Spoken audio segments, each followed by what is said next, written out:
Hey everyone, how are you all been? I was just about to click to change scenes. I'm freaking my Wi-Fi just went down and then what happened? I don't know. Obviously, I disconnected. But anyway, today it's day two. Damn it! I forgot to pull out my freaking my PDF. No. Oh, also I need this up as well. So nope, crap. Like that. There we go. And let me pull up my PDF as well. It's this wait breathe. Gosh. What is it? OneNote. What are the OneNotes? OneNote. Damn it. Location novel writing blue game notes. There we go. Alright. Please open up though. I click you twice. Oh there we are. Okay. So we did our 1 hour, which turned out being like how long? We were supposed to make the game in 1 hour, and for how long will we actually do it? I almost actually run one, day one, because when we do run two, it'll be 2 days, and when we do run three, it'll be a week, and so on and so forth. I'm also going to think, okay, yeah. Actually, you know what? What we are going to do is do 1 hour, then 2 days, then 5 days, and then 7 days. And that's how we're going to repair it, because I think 2 weeks a bit too long. I don't know. Yeah, I prefer more like this kind of sense of accomplishment, more or less. I don't know. Because if we do an hour and then 2 days, and then we do 5 days, that'll be a week plus, and then we do another week, that'll be 2 weeks. Okay. So we make it 4 games in 2 weeks. We could do basically 8 games in a month, basically. Okay. I think for the beginning, for right now, we're going to do 8 games in a month, and then on the second month, we'll introduce a game in 2 weeks. Yeah, I think that'll be nice. Okay. In the meantime, for now, the first run, which was within an hour, supposedly, it actually took 5 hours. Damn! And we couldn't package it because I was using a preview version of Unreal, which meant we could not package. So we have to use a latest stable version release of Unreal, which means I had to download the engine and I tested it with a sample project, and yes, we could actually package it. So yes, no way, I actually didn't test the packaging. We're actually going to have to do that. So let's open up Unreal in the meantime. And I've also been browsing a little bit of YouTube for a few tutorials, and I found really good UI tutorials and had. So this one's 20 minutes. It kind of gives really good tips on how to implement them, and then I want to verify them with I think I click the YouTube channel.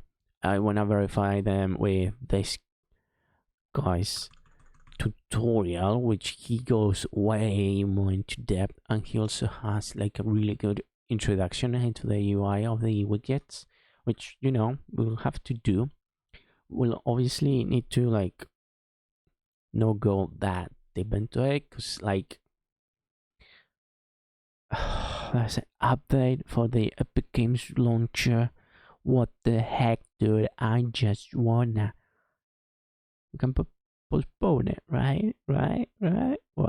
Awesome. I'm watching Unreal Engine 5.6.1 right now, though.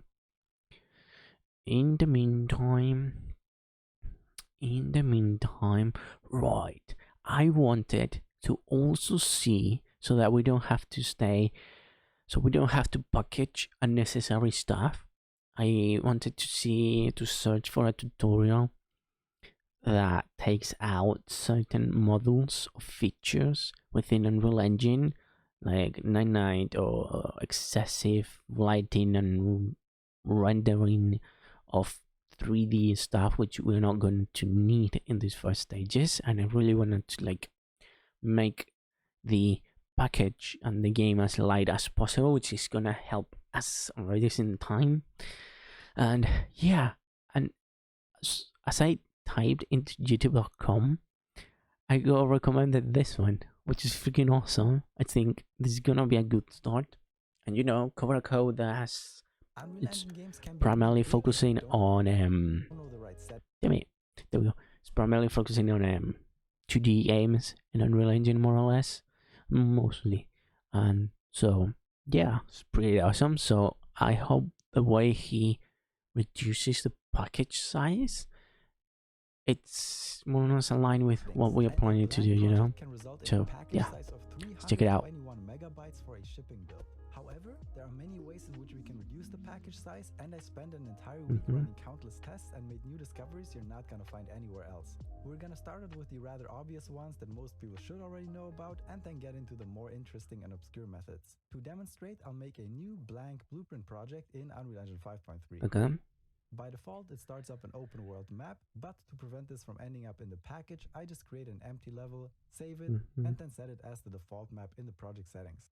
Yep. To make a build, I Fair just go enough. to platforms, windows. Wait, actually, no. We should have finished our first run. So, yeah. I'm now thinking, I mean, the best name is day 1, day 2, day 3. But like, anyway, so what we should actually do right now is finish what we couldn't finish before, you know? So, let's create. Oh no, it's not typing. Why are you not typing? Ah, it's not typing. Why are you not typing? That's typing. Oh no. Oh, because we are recent projects. Okay, game, blank, blueprint, desktop, maximum, scalable. Scalable. No, let's keep it up maximum. Just in case. Run 1 day. Run 1 day 2, 3. Okay. Days 2, 2, 3. Right.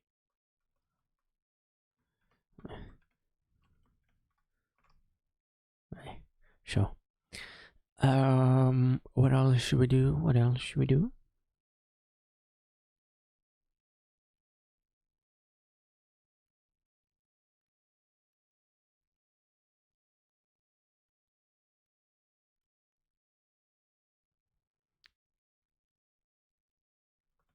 Yeah, I know. You know what? This is day 2.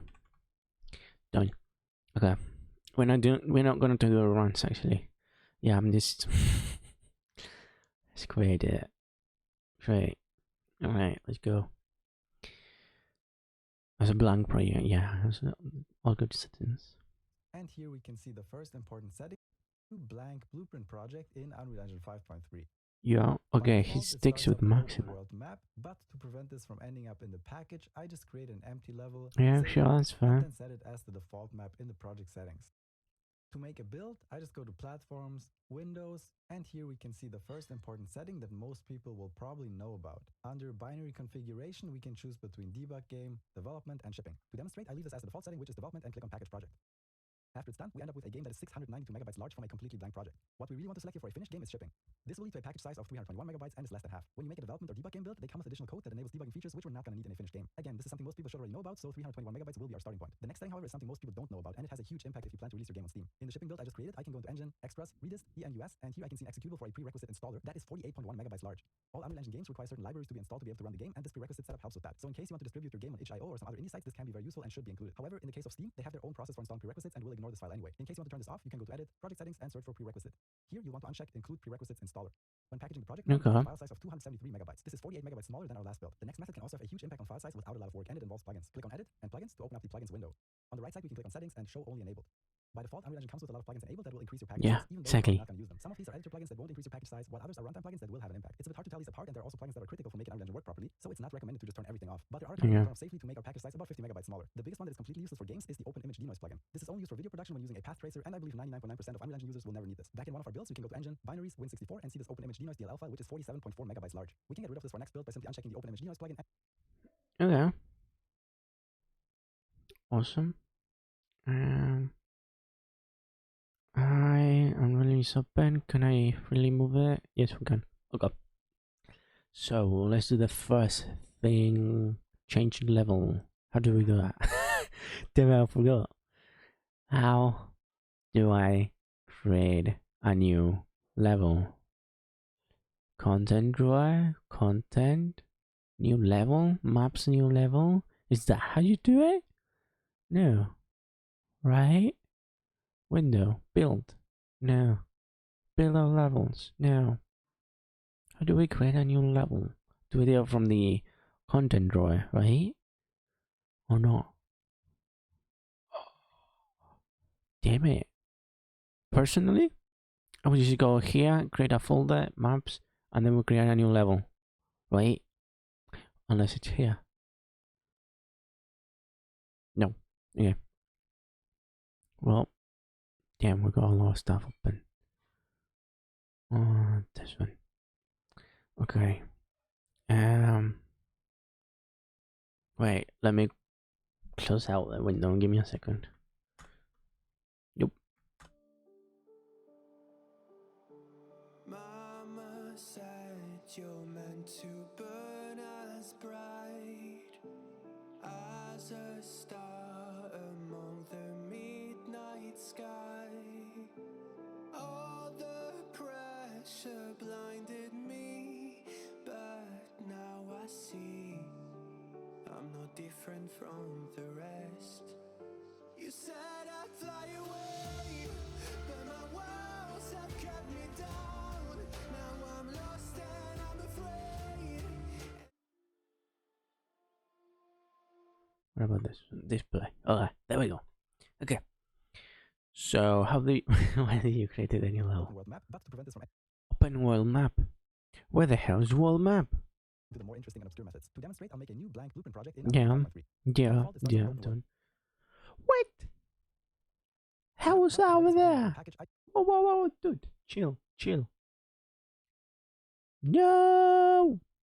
Oh my gosh, is she gonna just crash it? Oh my gosh, that might obvious.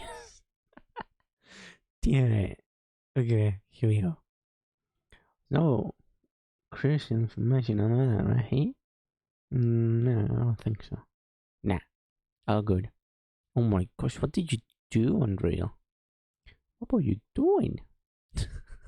There it is, dude. New level. Empty level. Create. We wait.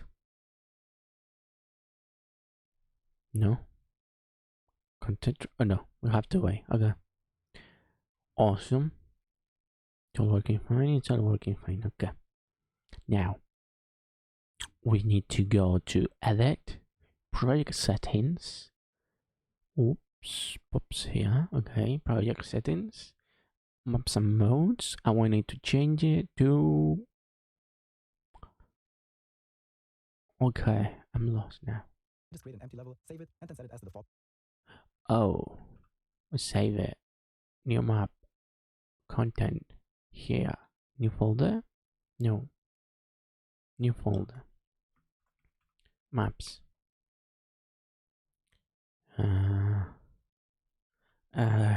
New level.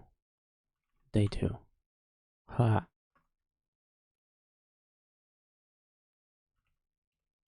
New level. Day 2. Done. Which means in our content drawer, maps, new level. Awesome. Welcome. Map in the project setting. 3. By default, it starts up an open world map, but to prevent this from ending up in the package, I just create an empty level, save it, and then set it as the How did you save that though? default map in the 5.3. You By create default, it default starts up in an maps, open world map, right? but to prevent this from ending up in the package, I just create an empty level, save it, Map and empty. then Fair enough. Void. from ending up in the package, I just create an empty level, save it. Ah! No. Oh, you save it to the content. But that's maybe because there's doing a tutorial. Okay. Edit. Project settings. Maps and modes. Open world. New level. New level. GG. Save. To make a build, I just go to platforms, Windows, Yep. here we can see the first important setting that most people will probably know about. Under Yep. binary configuration, we can choose between debug game, development, and Yep. shipping. To demonstrate, I leave this as the default setting, which is development, and click on package project. After it's done, we end up with a game that is 692 megabytes large from a completely blank project. What we really want to select here for a finished game is shipping. This will lead to a package size of 321 megabytes and is less than half. When you make a development or debug game build, they come with additional code that enables debugging features, which we're not going to need in a finished game. Again, this is something most people should already know about, so 321 megabytes will be our starting point. The next thing, however, is something most people don't know about, and it has a huge impact if you plan. Yeah, I'm not sure about the selling this one. I mean, for Steam it's great, but for at least what Extras, I'm planning to just know. For a prerequisite installer that is 48.1 megabytes large. All Unreal Engine games require certain libraries to be installed to be able to run the game, and this prerequisite setup helps with that. So in case you want to distribute your game on itch.io or some other indie sites, this can be very useful and should be included. However, in the case of Steam, they have their own process for installing prerequisites and will ignore this file. So in case you want to turn this off, we you have edit to project keep it. settings and search for prerequisite. Here you want to uncheck include prerequisites installer. When packaging the project now, we get a file size of 273 megabytes. This is 48 megabytes smaller than our last build. Yeah. This method can also have a huge impact on file size without a lot of work. And plugins. Click on edit and plugins to open up the plugins window. Edit. Plugins. Oh, okay. Edits. Plugins. There we go. On the right side, we can click on settings and show only enabled. By default, Unreal Engine comes with a lot of plugins enabled that will increase your package size, even though you're probably not going to use them. Some of these are editor plugins that won't increase your package size, while others are runtime plugins that will have. Hold on. It's a bit hard to tell these. Is there any 2D ones? 2D. Oh, 2D. 2D. You imagine percent Paper 2D. Oh, Paper 2D. Oh, that's right. Paper 2D is included, right? But there's also another one that we really wanted, right? For scripting. I don't know what. Show the new. Okay. Go. Part, and there are also plugins that are critical for making Unreal work properly, so it's not recommended to just turn everything off. But there are a couple we can turn off safely to make our package size about 50 megabytes smaller. The biggest one that is completely useless for games is the Open Image Denoise plugin. This is only used for video production when using a path tracer, and I believe 99.9% of Unreal Engine users will never need this. Back in one of our builds, we can go to Engine, Binaries, Win64, and see this Open Image Denoise DLL file, which is 47.4 megabytes large. We can get rid of this for next build by simply unchecking the Open Image Denoise plugin and restarting the project. The new package build now is only 225 megabytes and 48 megabytes smaller than the last one. There are more plugins which we can turn off to make the package another 50 megabytes smaller, but that comes with certain risks. So I'll go over that plugin. This is only used for video production when using a and the last one. Yeah, there are more plugins which we can turn off to make the package another 50 megabytes smaller, but that comes with certain risks. So I'll go over that in more detail during later sections of this video. There are also a lot of project settings we can easily change to make the package size slightly smaller. Some of these are the default now with newer versions of Unreal Engine, but it doesn't hurt to double check that they are active. Go to edit and project settings and then click on packaging. First, you want to confirm. Okay. That's it. Well, it was already turned off, so. Damn it. That use pack file is active. Packaging. Packaging, use pack file. This will package all game content into a single file and save some space. Next, we want to make sure that shared material shader code and shared material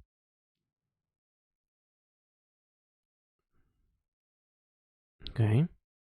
native libraries are active. This makes sure shader code isn't duplicated and saves up some space. Next, click on Advanced and confirm that Create Compressed Cooked Packages is active. This one probably has the biggest impact on file size. The next couple of settings are not active by default and can help us reduce the size even more. Search for Exclude Editor Content when cooking.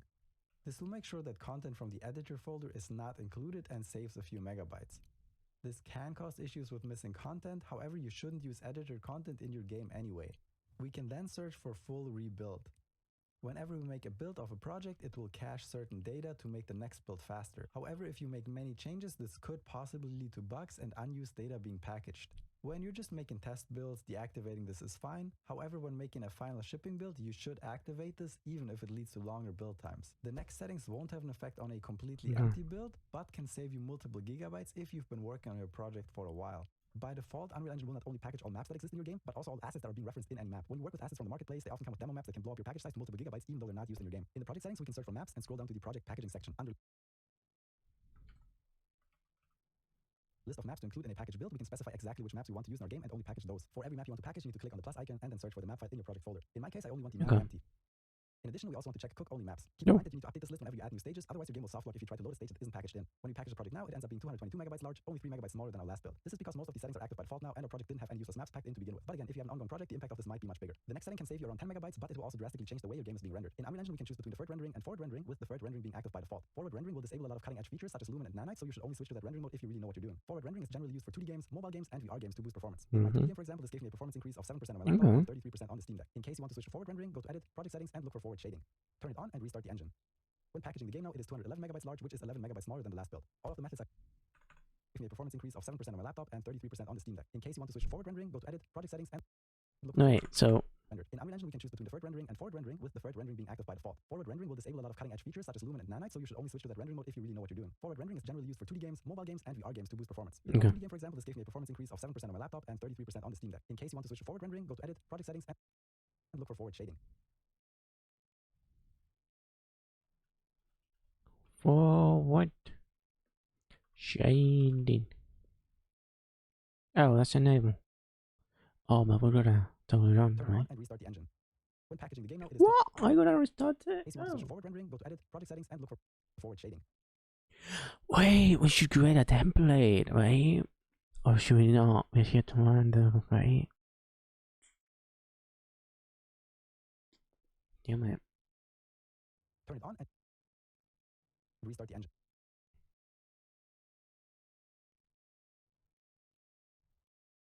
Yeah. When packaging the game now, it is 211 megabytes large, which is 11 megabytes smaller than the last build. All of the methods I've shown you so far are more or less risk-free, and I believe most projects could benefit from applying them to easily cut down about 100 megabytes of package size. We can still shave off over 60 megabytes with the remaining methods I'm going to show you, but things will get a bit more risky. So before we get into that, let's talk about if we really need to make the game any smaller. Of course, it's nice to make the package as small as possible and optimize whenever we can, but nowadays we have an abundance of storage space available, and even games that are many gigabytes large can be downloaded in a matter of minutes. Many 2D games that were made with Unity or other engines outside of Unreal are now also 1 gigabyte or much larger. So just adding another 100 megabytes on top of that by using Unreal instead is not going to make anybody not buy your game. Also, you need to keep in mind that most storefronts where you upload your games are going to compress them in some way. So the amount of data your players will have to download will be about 30 to 40% smaller than the size on disk. Unless you pull a Call of Duty Warzone, you really don't have to worry all that much about package size in this day and age. But there might be some of you with special use cases such as making small games for game jams, mobile games, or so on, and want to reduce the file size even more. Fun fact, from 2019 to 2022, the Epic Mega Jam had a special category for the Tiny Award where they crowned Hey, I forgot to.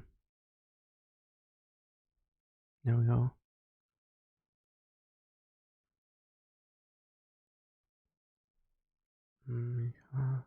No. Need my dogs in OBS, but it's so annoying because it doesn't let me do what I wanted to do. Dogs, lock dogs, reset dogs, custom.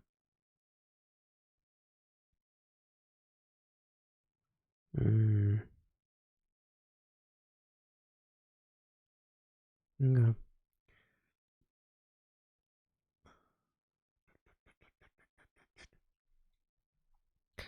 So I don't know what's best, dude. Should I keep my OBS like this? Oh my gosh, this is horrifying. But I can extend it even more here. Why? Look, it's insane. But on this other monitor only lets me extend this a little. What? Why? Why? I need another monitor. Dude, why? Oh, because I have the text size, like, plus at a maximum on this screen. So it doesn't really look like... No. Because look at this window, though.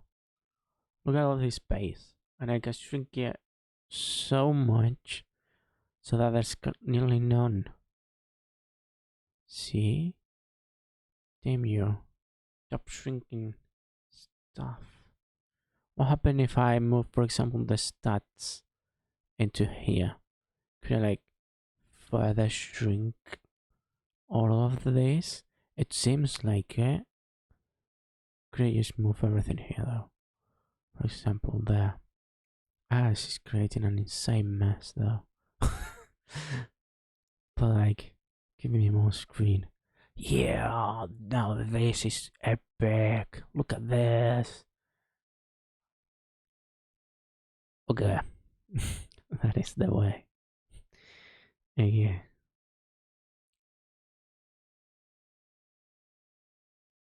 Wait, what's going on? Oh, it's still loading. My dude. Okay, my engine is still loading. Okay. Let's see. I don't think I need quick actions in here though, right? I definitely want to see the audio mixer. You're not about editing. No, but like I really need it on this screen, so sorry about this. Really need the audio mixer. I'm gonna shrink everything though. And then if we could have the scenes, that'd be really helpful as well. Yeah, I don't like it how much it shrinks in that. So do okay, sure. Let's shrink that then. There we go. And then we're gonna have the sources down here as well. With the quick actions, sure. Scene transition, controls, and stats. Okay. Yeah, I like how this looks right now. Yeah. And then we have the audio mixer here as well. Oh, damn, this audio mixer is tall. And I wanna keep the chart like that. Now this is looking a-okay.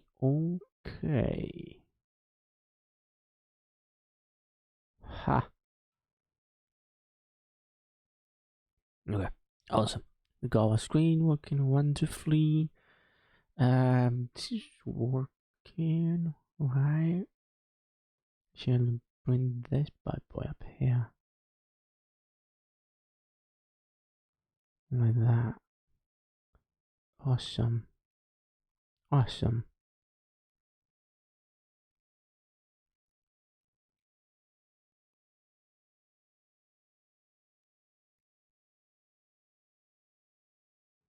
There, cool.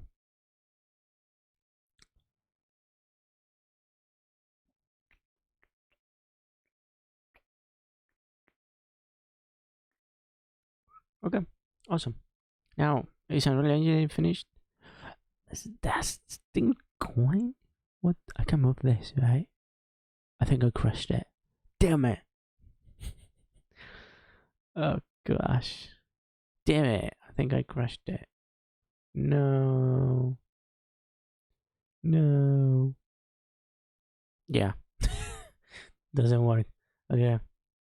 Well, we're just starting them Unreal Engine. 2019 and 2020, the limit was below 100 megabytes, and from What 2021 onwards, else? it was below 150 megabytes. But now I'll show you some methods to make your packages even smaller. If you're following along with a real project, make sure you have a copy of it, or better yet, proper version control set up, since things get much more risky from here on out. From this point onward, I'll switch over to using my minimal 2D game template for demonstration, just so I can confirm that these builds are actually working and the package game is not broken. I only have a few blueprints and sprites in here, and with the same settings, there's only a size difference of fractions of a megabyte, so the package is still 211 megabytes, and it's not going to influence the size measurement much. And as you can see, the game starts up and works correctly. Let's have another look at plugins and what we can try to turn off, since this can possibly reduce the file size by another 50 megabytes. There are multiple approaches we can take here, and one of them would be to turn off all plugins by default and only turn on the ones we want to use. This is a more advanced method, but I'm going to show it to you anyway in case you want to use it. To locate the project folder, you can open up the Epic Games Launcher, right-click the project, and show in folder. Here you can right-click the uProject file and open it up in any text editor you have. You could then add the disable engine plugins by default property and set it to true to disable all plugins. But like I said before, some plugins are vital for Unreal Engine to run, so you then want to add all of the necessary plugins back to this array. But it's very hard to know which plugins you actually need. They might differ depending on the project, and it's easy to miss something crucial, so I'm actually not going to use this method and revert back. But it's something you could look into more if this seems like a good solution to you. The way that I prefer is to turn off plugins little by little and see if the game crashes or not. For this, again, go to Edit, Plugins, click on Settings, and show only enabled. I have no plans to do anything related to Android, Apple, or Linux, so I can turn all of these off. I'm not Fair enough. and can turn off all of that as well. P3 is another one I have no plans of using. After that, I kind of just scroll through the list from the top and disable things that sound useless. 10x Editor is something I'm not going to use, but actor layer utilities, actor sequence, and AI support all sound important, even though I'm not exactly sure what they do. Alembic importer is not necessary. And I just keep on going through the list and only get rid of things I'm pretty certain aren't needed, and leave everything on that sounds like it could be important or I don't know what it does. By the way, Android and Oodle Texture are actually plugins that help with compression, so turning them off would make the game bigger. After reaching the end of the list, I restart the engine and now have about 84 plugins left. Packaging a game like this leads to a size of 198 megabytes, which is 13 megabytes smaller than the last build, and the game still starts up and works just fine. If your game already broke, you might want to be a bit less aggressive when turning off plugins. However, I can now go back in and try to turn off a few more plugins to try to reduce the size even more. The more you turn off, the riskier it gets, so you might not want to overdo it. After turning off more plugins and restarting, I have 27 plugins left, and this is about how far I'm willing to go. The package game is now 168 megabytes large, which is 30 megabytes smaller than the last build. Damn. I'll take this even further and go down to about 10 plugins, but I'm not willing to take the risk, so let's get into the next method. We can create a config file to adjust the pack file rules and tell Unreal Engine specifically which files to not include in our package. For this, we again need to open the project folder and this time go into config. Right-click here and create a new text file called default pack file rules.ini. Double-click to open it up. To know what you have to write here, please check the write-up I attached in the video description and click on default pack file rules. Here you can see a written version of what I'm talking about right now, and you can open up this dropdown to see the recommended settings that are on your forum post by Neo Future Labs. You can then just copy paste them into the ini file and make sure to save it. These rules basically tell Unreal to not include a lot of editor meshes, unused fonts, and so on, and most of this should be fairly safe. I'm not quite sure why, but in my case I actually have to remove the asterisk after the folder path for it to work. So if it doesn't work on your system, you might want to try that as well. Otherwise, just leave it as it is. When making a new build now, it's 165 megabytes and 3 megabytes smaller than the last one, and the game still works. That's just we can now take a with the pack file. just for 3 megabytes. Open a pack file to see for yourself what is in there and what you might want to exclude. But for the sake of the video, I prepared another 2 sets of pack file rules that are a bit riskier but make the package even smaller. The riskier version gets rid of the default Bloom kernel, which will disable Bloom and could cause issues with post-processing. It also gets rid of substrate materials and some unused fonts to free up a total of 17 megabytes. The less risky version only gets rid of substrate materials and frees up a total of 10 megabytes. This is the one I recommend if you have no plans to use substrate and don't want to take many risks. I would not recommend the more risky version unless you really know what you're doing, but for the sake of this video, I'm going to use that one for now. This leads to a package size of 153 megabytes, which is 12 megabytes smaller than the last build. And the game still works. The last thing left is to simulate the compression a marketplace like Steam would apply to our game. To do this, I can just select everything, right-click, send to, compressed zip folder. This leaves us with a file size of 89.5 megabytes. Of course, the compression algorithm will differ depending on what platform you upload the game to, but this is just roughly going to show us the effect of compression. So in the end, that leaves us with a size on disk of 100. To do this, I can just select everything, right-click, risky version unless you really know what you're doing, but for the sake of this video, I'm going to use that one for now. This leads to a package size of 153 megabytes, which is 12 megabytes smaller than the last build. And the game still works. The last thing left is to simulate the compression a marketplace like Steam would apply to our game. To do this, I can just select everything, right-click, send to, compressed zip folder. This leaves us with a file size of 89.5 megabytes. Of course, the compression algorithm. Okay. So this one's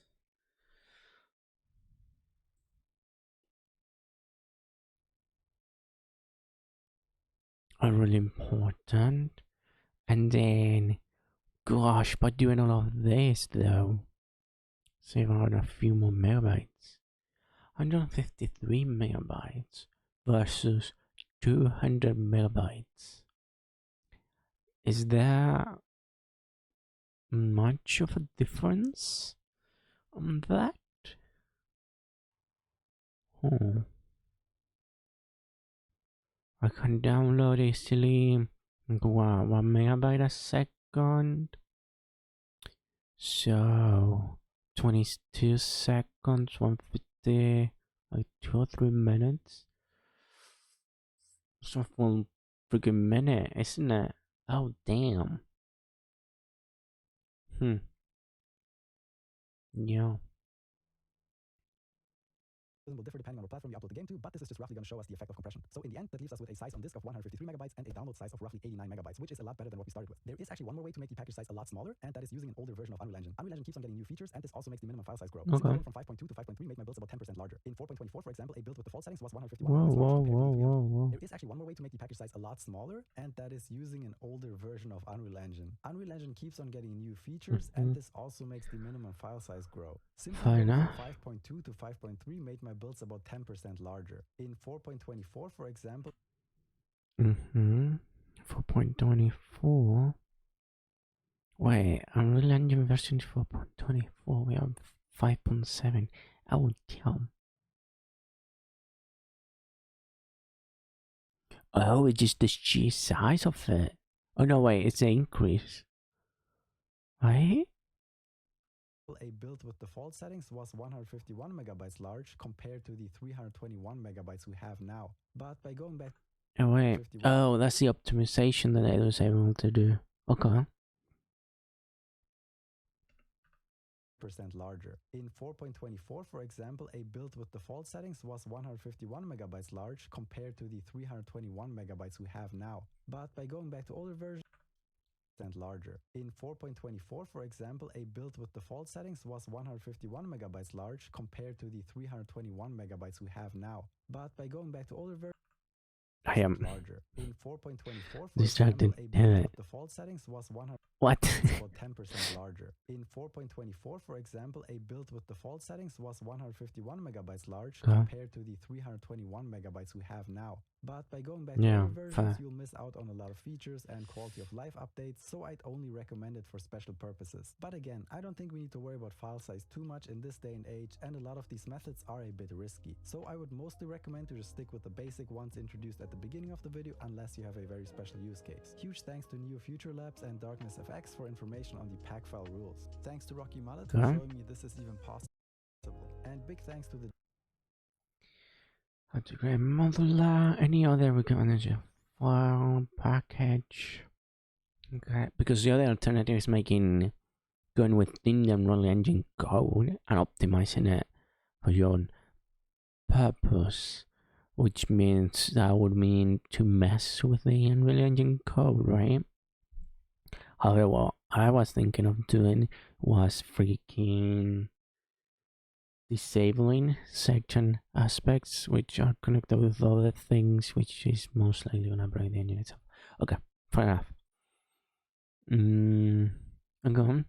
So, where was it? Another 50 megabytes smaller, but that Dude, why is it still so I'll go over that in more detail. loading? That's insane. There are also a lot of project settings we can easily change to make the package size slightly smaller. Some of these are the default now with newer versions of Unreal Engine, but it doesn't hurt to double check that they are active. Go to Edit and Project. You know what? I think I'm gonna update. I think I'm going to update freaking Epic Games launcher, right? No, it is working though. Unreal Engine is working though. I can see it moving and doing stuff. And click on Packaging. Packaging settings. Yes, we did that. Shared model. Yeah. Here's just verifying where the things. This can cause yes. content, however, you shouldn't use editor content in your game anyway. We can then search for full rebuild. Whenever we make a build of a project, it will cache certain data to make the next build faster. However, if you make many changes, this could possibly lead to bugs and unused data being packaged. When you're just making test builds, deactivating this is fine. However, when making a final shipping build, you should activate this even if it leads to longer build times. The next settings won't have an effect on a Wait, what? Full rebuild. Whenever we make a build of a project, it will cache certain data to make the next build faster. However, if you make many changes, this could possibly lead to bugs and unused data being packaged. When you're just making test builds, deactivating this is fine. However, when making a final shipping build, you should activate this even if it leads to longer build times. The next settings won't have an effect on a completely. Damn it. There are a couple we can turn off safely to make our package size above. Compressed quick packages is active. This one probably search for full rebuild. Whenever we make a build of a project, it will cache certain data to make. If enable, a full rebuild will be enforced each time the package. If disabled, only modified files will be built to improve iteration time. Only recommend full rebuilds from packaging. With missing content, however, you shouldn't use editor content in your game anyway. We can then search for full rebuild. Whenever you make a build of a project, it will cache certain data to make the next build faster. However, if you make many changes, this could possibly lead to bugs and unused data being packaged. When you're just making test builds, deactivating this is fine. However, when making a final shipping build, you should activate this even if it leaves content in your game anyway. We can then search for full rebuild. Whenever we make a build of a project, it will cache certain data to issues with missing content. However, you shouldn't use editor content in your game anyway. We can then search for full rebuild. Whenever we make a build of a project, it will cache certain data to make the next build faster. However, if you make many changes, this could possibly lead to bugs and unused data being packaged. When you're just making test builds, deactivating this is fine. However, when making a final shipping build, you should activate this even if it leads to longer build times. The next settings will have an effect on a completely empty build, but can save you multiple gigabytes if you've been working on your project for a while. By default, Unreal Engine will not only package all maps that exist in your game, but also all assets that are being referenced in any map. When you work with assets from the marketplace, they often come with demo maps that can blow up your package size to multiple gigabytes even though they're not used in your game. In the project settings, we can search for maps and scroll down to the project packaging section. Under list of maps to include in a package build, we can specify exactly which maps we want to use in our game and only package those. For every map you want to package, you need to click on the plus icon and then search for the map file in your project folder. In my case, I only want the map empty. In addition, we also want to check cook-only maps. Keep in mind that you need to update this list whenever you add new stages, otherwise your game will soft lock if you try to load a stage that isn't packaged in. When we package the project now, it ends up being 222 megabytes large. Section. Under list of maps to include in a package build, we can specify exactly which maps we want to use in our game and only package those. For every map you want to package, you need to click on the plus icon and then search for the map file in your project folder. In my case, I only want the map empty. In addition, we also want to check cook-only maps. Keep in mind that you need to update this list whenever you add new stages, otherwise your game will soft lock if you try to load a stage that isn't packaged in. When we package the project now, it ends up being 222 megabytes large, only 3 megabytes smaller than our last build. This is because most of these settings are active by default now, and our project didn't have any useless maps packed in to begin with. But again, if you have an ongoing project, the impact of this might be much bigger. The next step can save you around 10 megabytes, but it will also drastically change the way your game is being rendered. In Unreal Engine, we can choose between deferred rendering and forward rendering, with deferred rendering being active by default. Forward rendering will disable a lot of cutting-edge features such as Lumen and Nanite, so you should only switch to that rendering mode if you really know what you're doing. Forward rendering is generally used for 2D games, mobile games, and VR games to boost performance. In my 2D game, for example, this gave me a performance increase of 7% on my laptop and 33% on the Steam Deck. In case you want to switch to forward rendering, go to Edit, Project Settings, and that's a must. Turn it on and restart the engine. And that's the thing that's freaking taking us so freaking long to open up Unreal Engine, isn't it? Oh, it's already open. This is what we're talking about you, Unreal Engine. Damn it. You go wild, dude. When packaging the game now, it is 211 megabytes large, which is 11 megabytes smaller than the last build. Yeah, but it's the optimization of the hardware. It's really awesome. And I believe most projects could benefit from applying them to easily cut down about 100 megabytes. Yes. We can still shave off over 60 megabytes with the remaining methods I'm going to show you, but things will get a bit more risky. So before we do that, let's talk about if we really need to make the game any smaller. Of course, it's nice to make the package as small as possible and optimize whenever we can, but nowadays we have an abundance of storage space available, and even games that are many gigabytes large can be downloaded in a matter of minutes. Many 2D games that were made with Unity or other engines outside of Unreal are now also 1 gigabyte or much larger. Okay. So just adding another 100 megabytes on top of that by using Unreal instead is not going to make anybody not buy your game. Also, you need to keep in mind that most storefronts where you upload your games are going to compress them in some way. So the amount of data your players will have to download will be about 30 to 40% smaller than the size on disk. Unless you pull a Call of Duty Warzone, you really don't have to worry all that much about package size in this day and age. But there might be some of you with special use cases such as making small games for game jams, mobile games, or so on, and want to reduce the file size even more. Fun fact, from 2019 to 2022, the Epic Mega Jam had a special category for the Tiny Award where they crowned the best game below a certain file size. In 2019 and 2020, the limit was below 100 megabytes, and from 2021 onwards, it was below 100. Category for the Tiny Award where they crowned the best game below a certain file size. In 2019 and 2020, the limit was below 100 megabytes, and from 2021 onwards, it was below 150 megabytes. But now I'll show you some methods to make Okay. your packages even smaller. If you're Still. following along with a real project, make sure you have a copy of it, or better yet, proper version controls set up, since things get much more risky from here on out. From this point onward, I'll switch over to using my minimal 2D game template for demonstration, just so I can confirm that these builds are actually working and the package game's not broken. I only have a few blueprints and sprites in here, and with the same settings, there's only a size difference of fractions of a megabyte. Okay, yeah, sure. So the package is still 211 megabytes, and it's not going to influence our size measurement much. And as you can see, the game starts up and works correctly. Let's have another look at plugins and what we can try to turn off, since this can possibly reduce the file size by another 50 megabytes. There are multiple approaches we can take here, and one of them would be to turn off all plugins by default and only turn on the ones we want to use. This is a more advanced method, but I'm going to show it to you anyway in case you want to use it. To locate the project folder, we can open up the Epic Games Launcher, right-click the project, and show in folder. Here you can right-click the new project file and open it up in any text editor you have. You could then add the disable engine plugins by default property and set it to true to disable all plugins. But like I said before, some plugins are vital for Unreal Engine to run, so you then want to add all of the necessary plugins back to this array. But it's very hard to know which plugins you actually need. They might differ depending on the project, and it's easy to miss something crucial, so I'm actually not going to use this method and revert back. But it's something you could... Because if we now go, where were they? Edit public plugins, right? Yeah. Go ahead. There's no thing that has, I don't know, essentials plugins built in. Oh, damn. All plugins.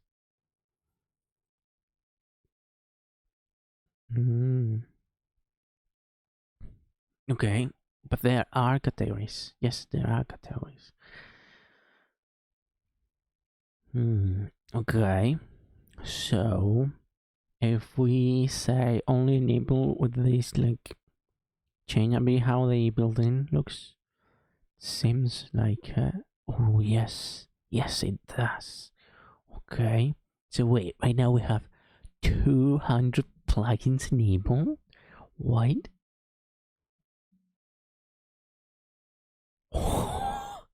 Okay, okay. Actor sequence, actor layer utilities. So 2D, paper 2D, AI super, a simple plan that makes sure your project loads AI model and navigation system at runtime. Environment query editor, Android. Animation data, audio blueprints, a tool to help convert blueprint classes to native C++. Okay, blueprint node allows access to properties via property path, compression, audio network, audio texture, editor. Damn, there's a ton of things in editor.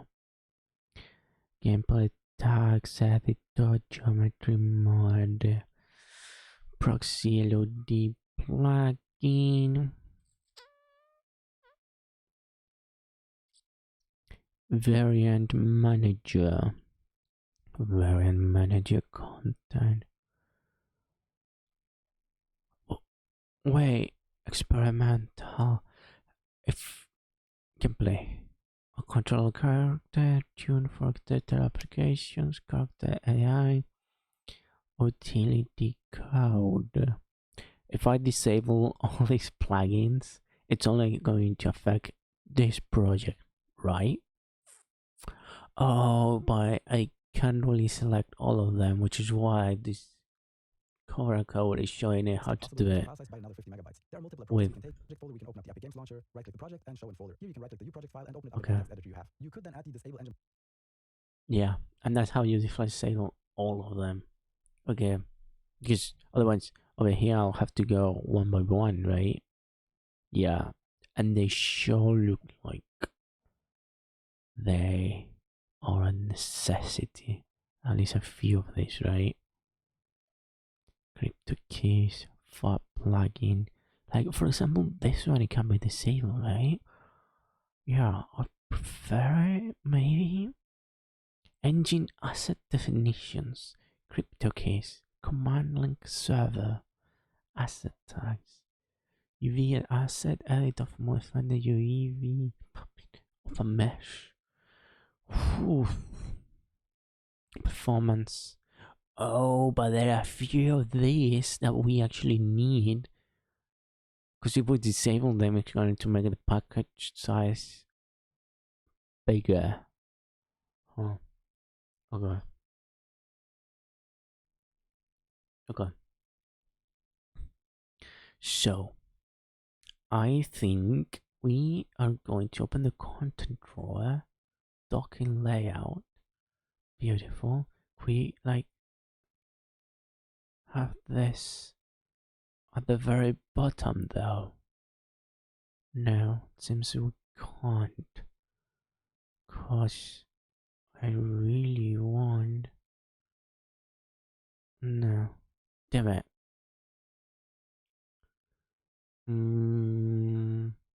Docs? As usual, exactly like, oh, load layout, remove layout, show viewport. Damn it. Get content. Okay, okay. So, first and foremost, I think we should actually just focus on freaking getting our. I think this is optimized. Yes, up to set maps to include forward shading, benefits of a small file size, disable unused plugins. Okay, before we go to that, I would like to save you as our first freaking template. So we're gonna go to library. We are going to day 2 clone.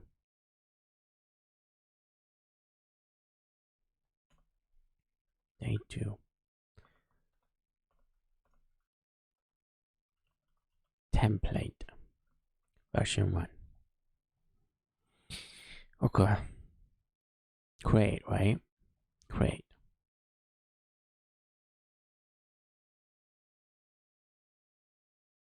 May contain code.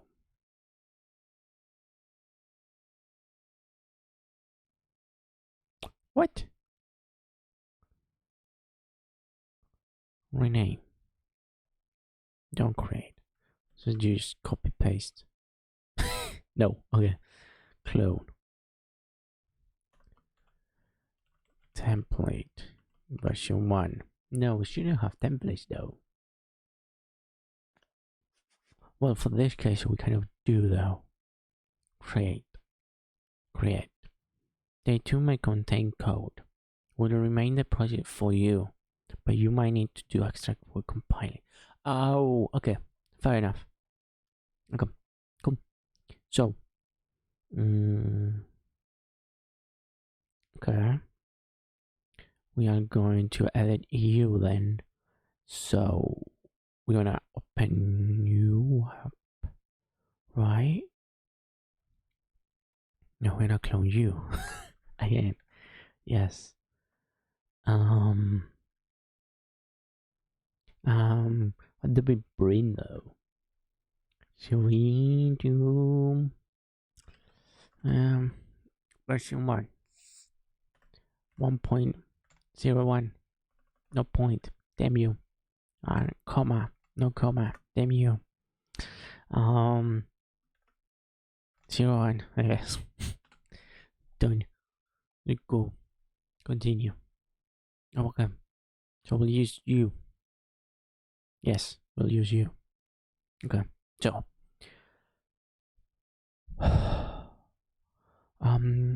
we are going to try and import everything we have from day 1 into this project and see if we can package it, publish it, and download it, be done with it. And then we're gonna try and optimize it as much as we possibly can. Awesome.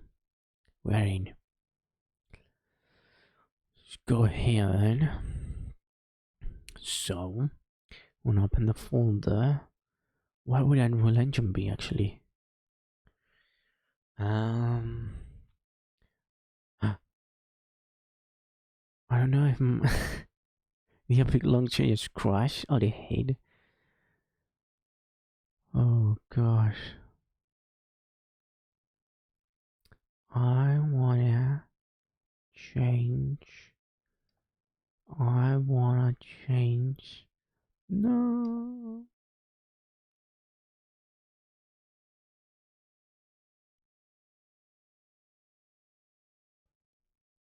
Okay.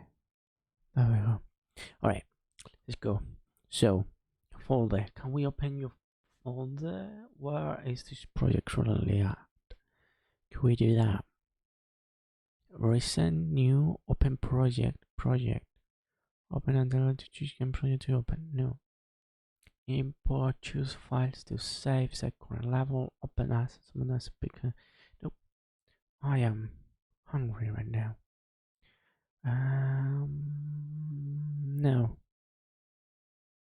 No. No. No. Oh, but we could do here, right? New showing new content browser. No.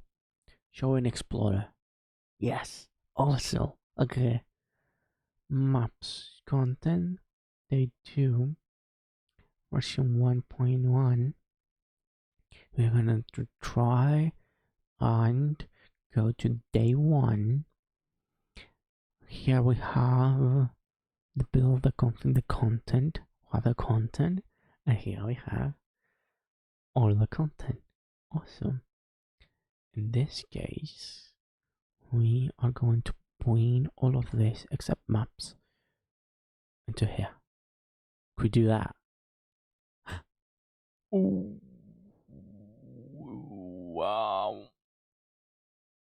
Not likely. No, we cannot do that. Okay. What? No way, these two just put the images. Bruh, for real? So the blueprints don't work. Fail to import a non-extension URL.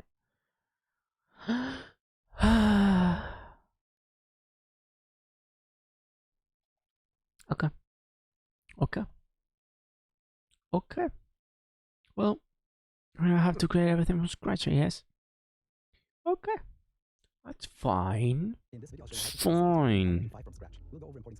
That's fine. Okay. That's fine.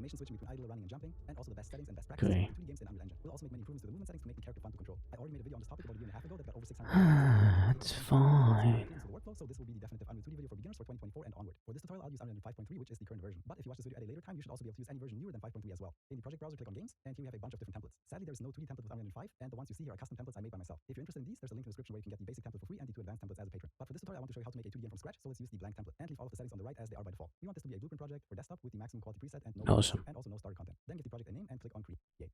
Once Okay. you can see this huge open world map, which we're not going to use. We want to first create a single stage, which our character is at. Click on File, New Level, New level? empty level, and Yeah. create.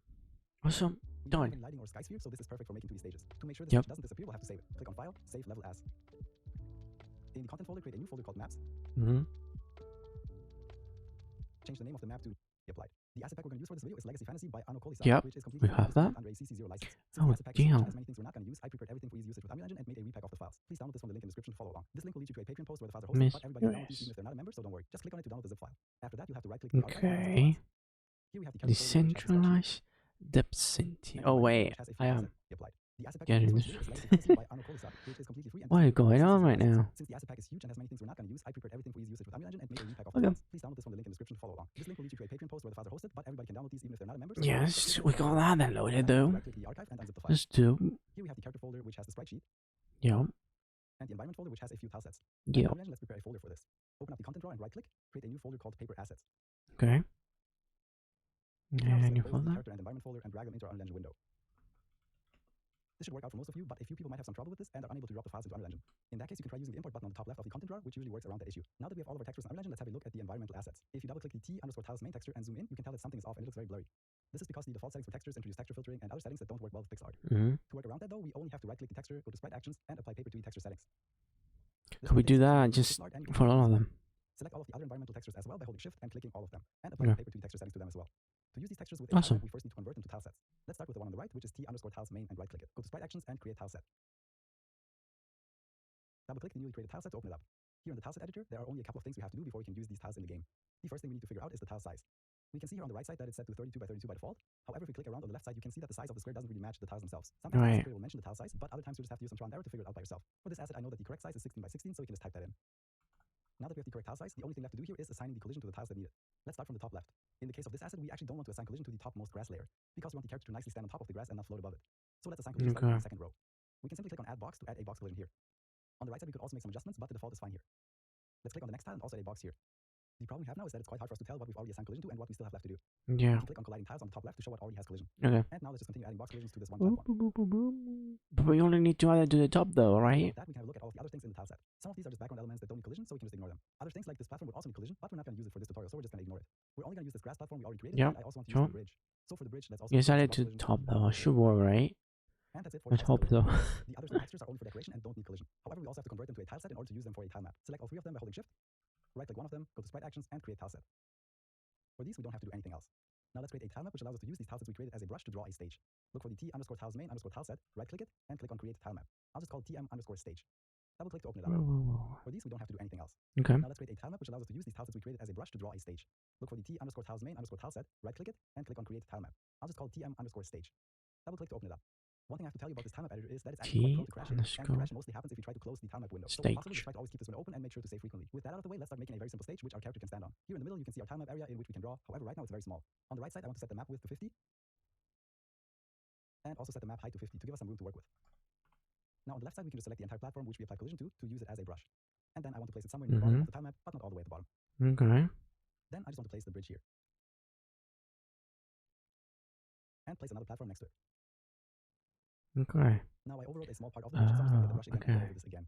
And now we have two platforms and a bridge with working collision, which I'm going to be able to use. I don't like having no background though, so I want to implement another layer.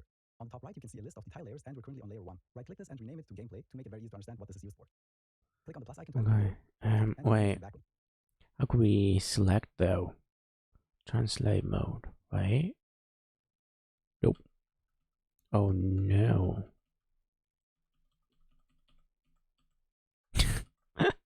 Okay, damn it. So this more or less here. And then let's do this. I've already did all this grind, so just keep it quick. There, and there. Awesome. Let's do the end bit now. There, done. Continue. Now. Right. A little bit of. Top right, you can see a list of the tile layers, and we're currently on layer 1. Right click this and rename it to gameplay to make it very easy to understand what this is used for. Click on the plus icon to add a new layer. Right click and rename it to background. Now on the left side, we can click on this array looking icon to select our active tile set. Select the t_sky_tile set. First, let's just select one of these neutral blue tiles, and I want to fill up the entire background with these. So instead of the paintbrush, I want to select the fill tool. And while we're on the background layer, just left click. Our platforms have disappeared, and we need to click on the down arrow to rearrange the layer order. And now we have a small stage with a Right, we go here close the then. time map window because, like I said We before, go there's a crashing here. wheel, but go back to the map. And now We from go the content drawer, we can just here. drag out this t_stage tile. And then we Just to keep do things organized, I want to reset fill. the location to the default, so we can just click this Awesome. arrow to set everything to 0, 0, 0. Okay.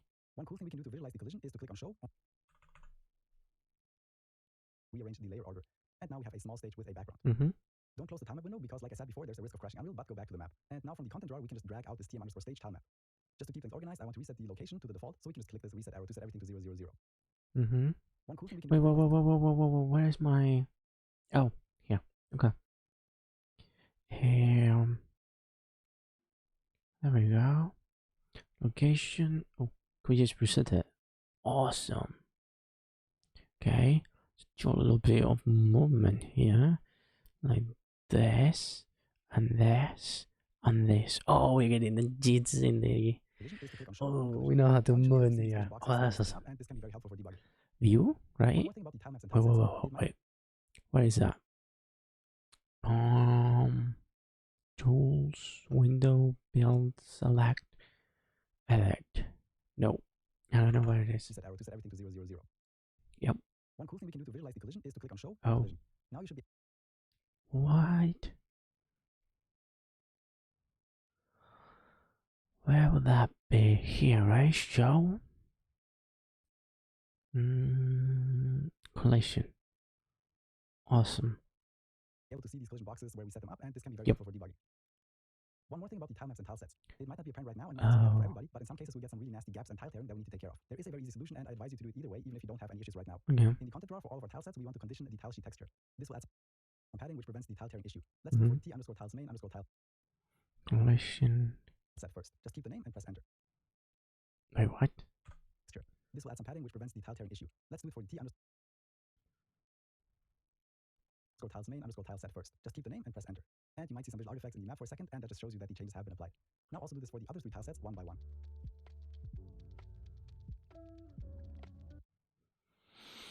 Mm. Mm-hmm. Other 3 tilesets one by one. And you might see some visual artifacts in the map for a second, and that just shows you that the changes have been applied. Mm-hmm. Now also do this for the other 3 tilesets one by one. So it's this one, right? Dash one, right? Yeah, tile set. Okay.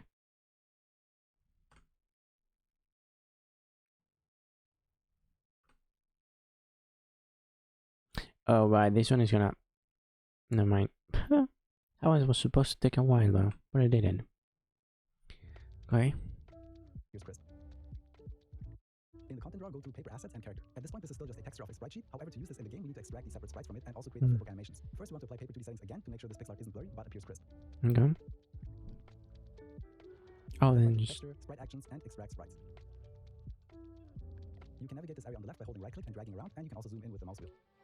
This mode will assist us in extracting our sprites. What is it? Frame and also make sure they're all of the same size. Track Right now we have the sprite sprites. extract mode of auto selected. However, this Oh, rarely works out and snap. isn't very reliable. Change this to grid. Now all of the frames are in a single yellow box, which again is not what we want. We need to know the size of each animation frame, and sometimes Task Creator will provide a value for that on the download page. However, the easiest and most reliable way to get this number is to just calculate it right here in this field. Let's start with the cell width. Alright, we do divided by We just have to 4. divide this by the amount of columns. In this case, 1, 2, 3, 4. So we can just write 200 And divide by 4. right here in the cell width field and press enter. And then Awesome. do the same thing for the cell height. Here we have a full texture height of 280, and again we have 1, 2, 3, 4 rows. 280 divided by 4 is 70. And now all of these cells line up perfectly. There are some other settings here, such as number of cells, margin, and spacing. However, if the sprite sheet is set up correctly, you won't have to fiddle around with these. Now just click on extract, and you should be able to see all of these separate sprites. In this case, we also have 2 blank sprites with nothing on them, so we can just right click them and click on delete.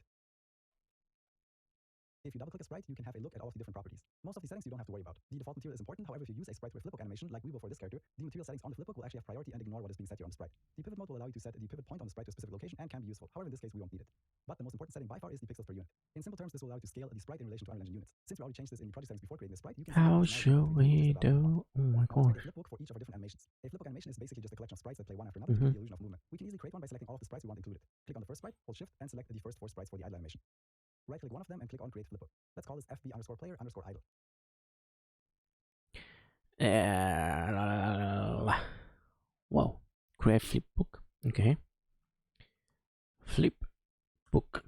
FB underscore player underscore idle. Boom. Now let's do the same thing for the run animation. Click the character From sprite 4.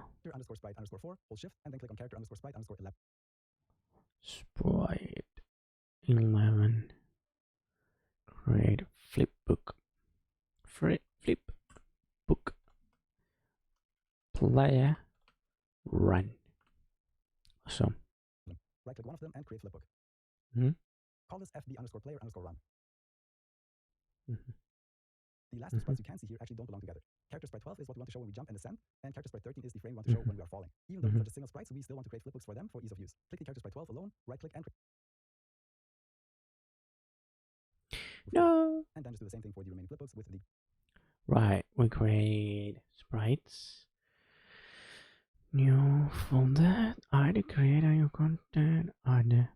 Oh, there we go. Folder. Sprites. The character to here. All of this go into sprites. Move. And we add a new folder. Flip books, right? And we add these 2 into here. Move here. Awesome. Okay, right, flip books. Awesome. green line.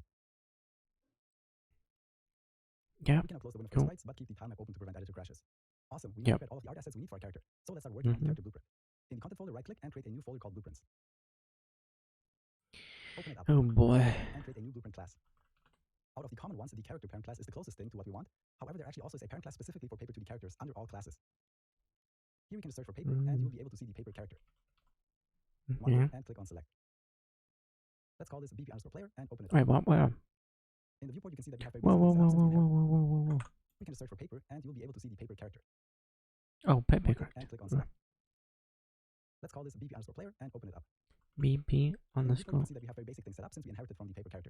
We have a capsule component that will take care of our collision with the world. This thing, which is called a sprite, is actually a flipbook component, which we'll be using to play back our flipbook animations. And the character movement component makes it very easy for us to set up a character that can move around the picture, and all of those kind of things just by changing a couple of settings.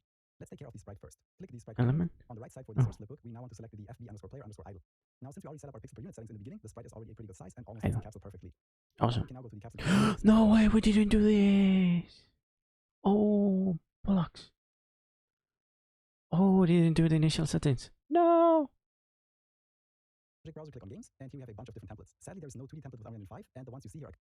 In this video, I'll show you how to create a simple 2D game in Unreal Engine 5 from scratch. We'll go over importing sprite sheets and tile sets, creating a small stage, animation switching between idle, running, and jumping, and also the best settings and best practices when making 2D games in Unreal Engine. We'll also make many improvements to the movement settings to make the character fun. No. I already made a video on this topic about a year and a half ago that got Take very into a account. couple of things have changed with Unreal, and I also made many improvements to the workflow, so this will be the definitive Unreal 2D video for beginners for 2024 and onward. For this tutorial, I'll use Unreal Engine 5.3, which is the current version. But if you watch this video at a later time, you should also be able to use any version newer than 5.3 as well. In the project browser, click on games, and here we have a bunch of different templates. Sadly, there is no 2D template with Unreal Engine 5, and the ones you see here are custom templates I made myself. If you're and leave all of the settings on the right as they are by default. We want this to be a blueprint.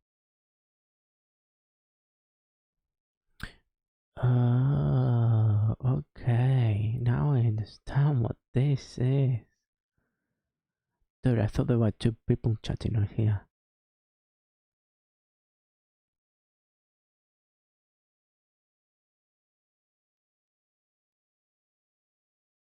Oh, there we go.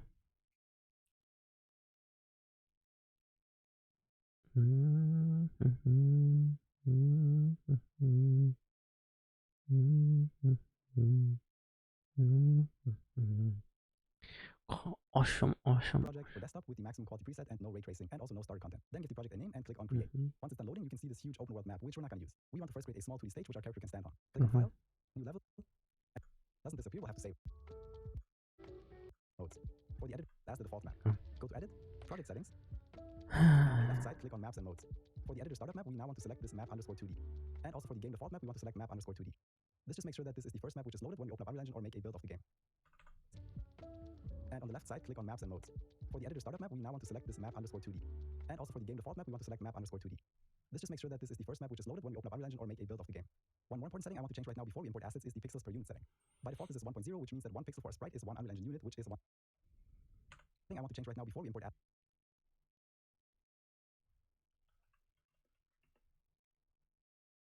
Oh boy, with this so wrong. Damn it, dude. Yeah. I think we'll have to close it. Don't save.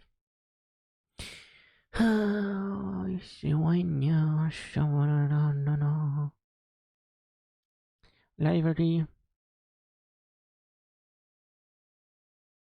Right. We need to delete you actually. Let's delete everything. How can I not delete you from here? Dude, I'm hungry. Jimmy, I haven't done anything. We at least need to polish this thing. Okay. Package it. In 16, we've got 40 minutes. Can we do this in 40 minutes? Let's test it out.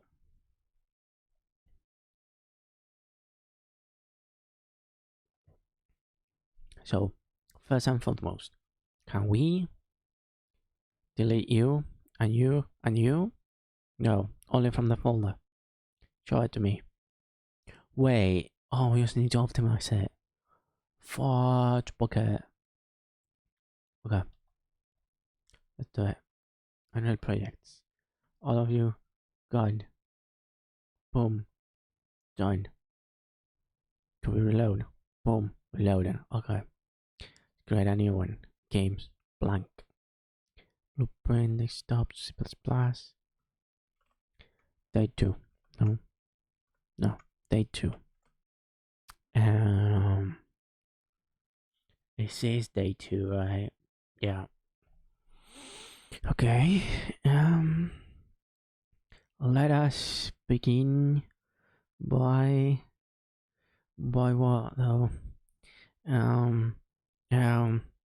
Day 2. Let's go. Create. Yes. Okay. Now from here, it's all Unreal. This is first, and this is a UI. Okay.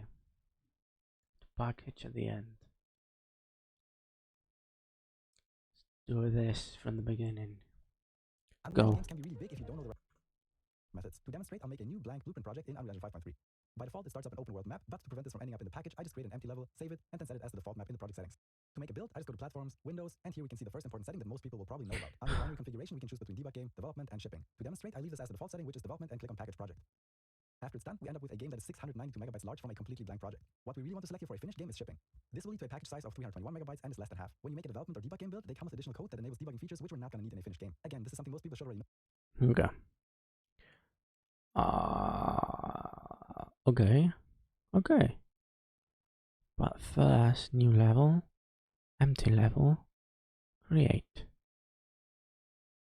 It's loading. Yes, sure. That's fine. New level. This is our new level. Let's save our new level. Could we please save our new level? File. Save. We're gonna new folder. Maps. We're gonna save a new level here. Blank.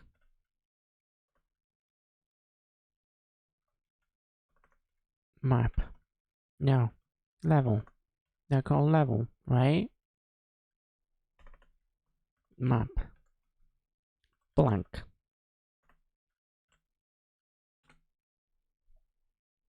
Boom. Yeah. So let's go to maps and modes. Maps and modes. Blank. Blank. Let's do About so 321 megabytes will be our start. packaging.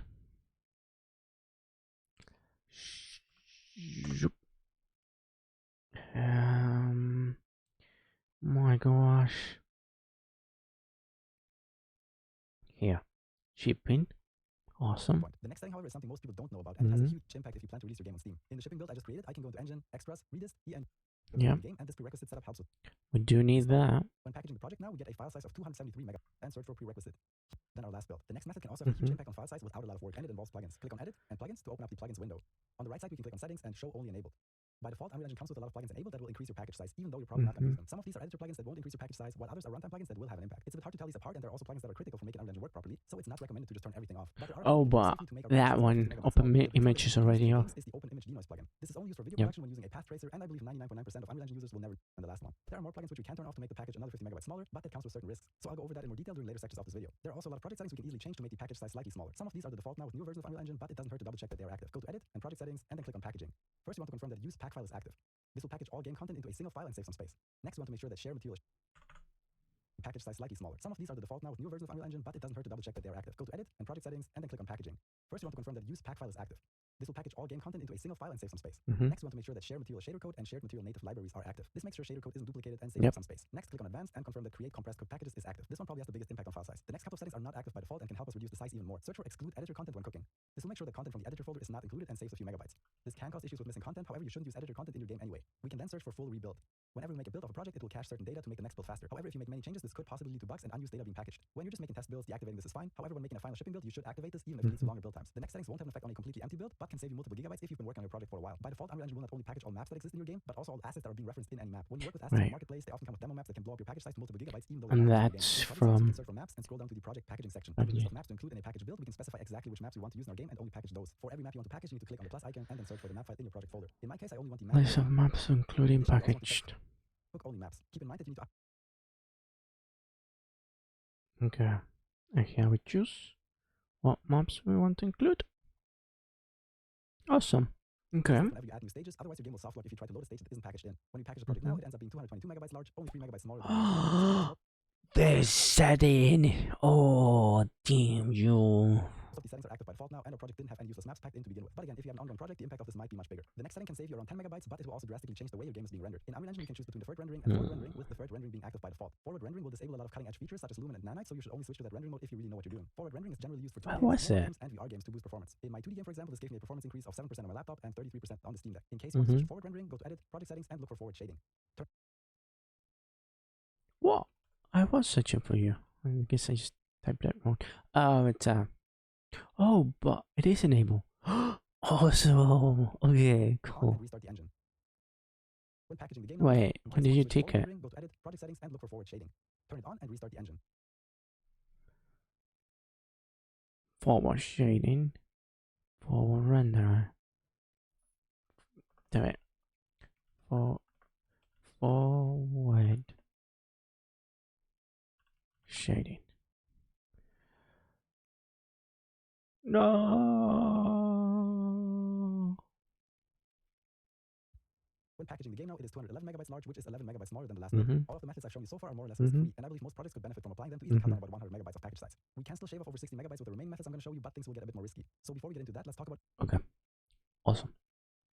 assets is the pixels per unit setting. Now let's try this one. File, save level as. In the content folder, create a new folder called maps. Mhm. Yes. And then Change the name of the map to map_2D map, and save. and that's awesome. Yeah, we're good. We now want to set this as the default map. Go to Edit, Project Settings, Mhm. and on the left side, click on Maps and Nodes. Just Mhm. make sure that this is the first map which is loaded when we open up Unreal Engine or make a build. Mhm. Right is one Unreal Engine unit, which is 1 cent. To change right now before we import assets is the pixels per unit setting. Okay.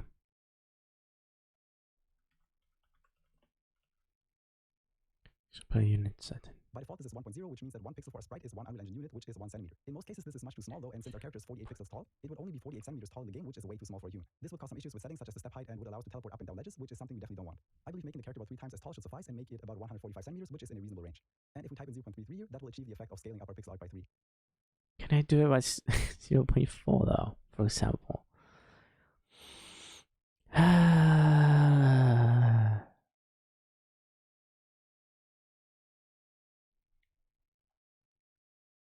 Now for all of the assets, Besides the assistant. Let's see.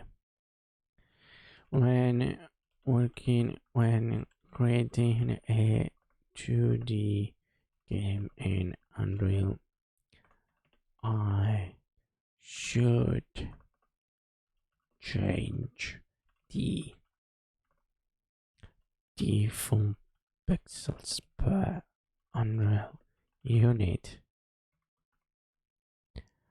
I was recommended to change it to from 1.0 to 0.33. What happens if I were to change it instead to 0.4?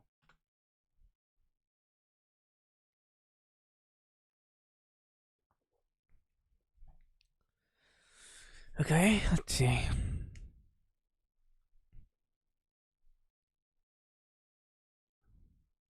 Okay, adjusting the pixel per unit, you're essentially defining how many pixels correspond to one Unreal unit. This is the control scale of the sprites relative to yep. Large and cameras on a very large world scale since measures in centimeters. Sprites appear large. No, they don't appear large. Recommended about 3 pixels. For one, yes, this downsize your sprites and more manageable to the gameplay scales and camera setups. Roughly 2.5. Oh, okay, yeah. I'm gonna stick with 0.3. will import and create after this, the new pixels per unit setting will be applied. The asset pack we're going to use for this video is Legacy Fantasy by Ano Kolisa, which is completely free and distributed under a CC0 license. Since the asset pack is huge and has many things we're not going to use, I prepared everything. Restart now. Again. Link in description to follow along. This link will lead you to a Patreon post where the files are hosted, but everybody can download them. So don't worry, just click on it to download the zip file. Okay. After that, you'll have to right-click the archive and unzip the files. Here we have the character folder, which has the sprite sheet. So my Unreal Engine doesn't take Which has a few tile sets. Back in don't want to load this time. Content draw and right-click, create a new folder called Paper Assets. 10%. Now just select both the character and environment folder and drag them into our Unreal Engine window. Yep. This should work out for most of you, but I think people might have some trouble with this and are unable to drop the files into Unreal Engine. In that we could do is pretty much for ourselves now. But then after creating the blueprint. in the content draw, go to Paper Asset. Yeah. Default and jump rights are only a single frame, so it is FB_player_idle. Character. So feed perfectly with the capsule is a bit tricky, but we can slightly move the sprite downward on the Z-axis by Done. Oh, that's awesome. Then took that long. GG. Oh, damn it. Okay, So let's try now, and it's a bit too close for my liking. There we go. I think there more or less, right? Still, okay. Let's do it like that. All right. So, and okay, I don't think we need a tutorial for this right now. So let's go here.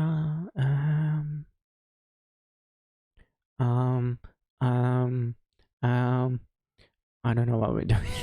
Damn it. I mean, sprites, character, to the assets, right?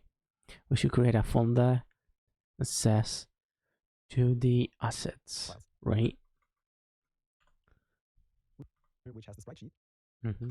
Create a new folder called paper assets. Paper assets. Okay, fair. Alright. We can now just select both the character and environment folder and drag them into our Unlegend window. This should work out for most of you. You don't like have some trouble with this and capitals, do you? In that case, you can try using the import button on the top left of the content drawer, which usually works around that issue. Now that we have all of our textures in Unlegend, let's have a look at the environmental assets. If you double click the T_tiles main texture and zoom in, you can tell that something is off and it looks very blurry. This is because There we go. Import them. GG. Now, select all of this. Sprite actions. Apply paper to D. Sprite actions. Create tile set.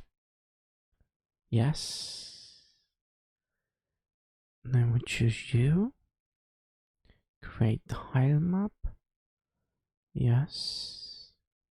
Right? No. Delete. Create tile map. TM tile map. Right?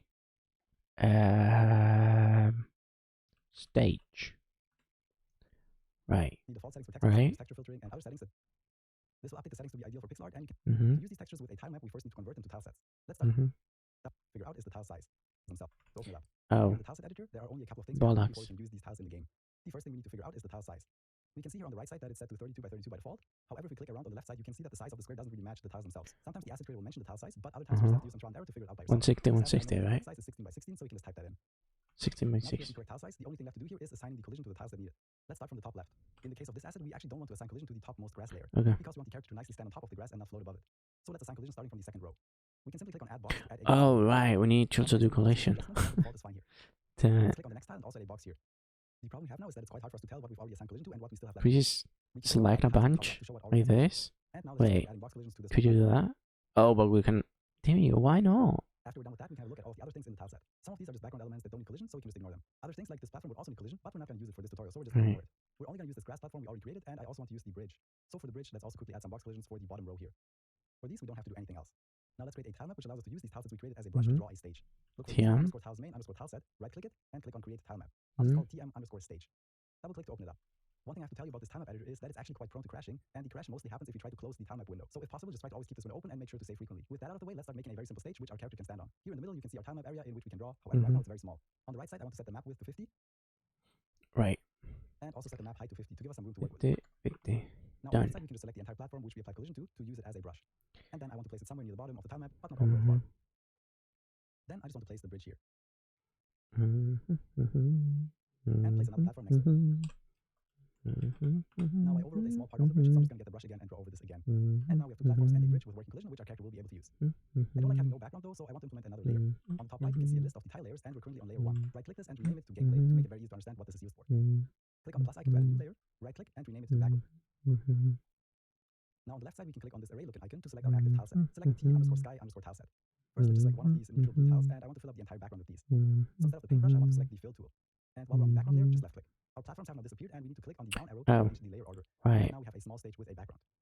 Don't close the timer window because, like I said before, there's a risk of crashing. Oh my god, that was terrifying, bro. Just to keep things organized, I want to reset the location to the default, so we can just click this reset arrow to 000. One cool thing we can do to visualize That's collision is to actually click on show on collision. Now you should be able to see these collision boxes where we set them up, and this can be very helpful for debugging. One more thing about the tile maps and tile sets. It might not be apparent right now and might also not happen for everybody, but in some cases we get some really nasty gaps and tile tearing that we need to take care of. There is a very easy solution, and I advise you to do it either way, even if you don't have any issues right now. In the content drawer for all of our tile sets, we want to condition. Right. And we do that then. Okay. So right now we do this, and then we select here as well, and we do that. GG. Okay. So now what else? What else? You go to map. here. Fill. No! Background. Boom. Done. Save. Done. Okay. The tile sheet texture. This will add some padding which prevents the tile tearing issue. Let's do it for the t_tiles main _tile set first. Just keep the name and press enter. And you might see some visual artifacts in the map for a second, and that just shows you that the changes have been applied. Now also do this for the other 3 tile sets one by one.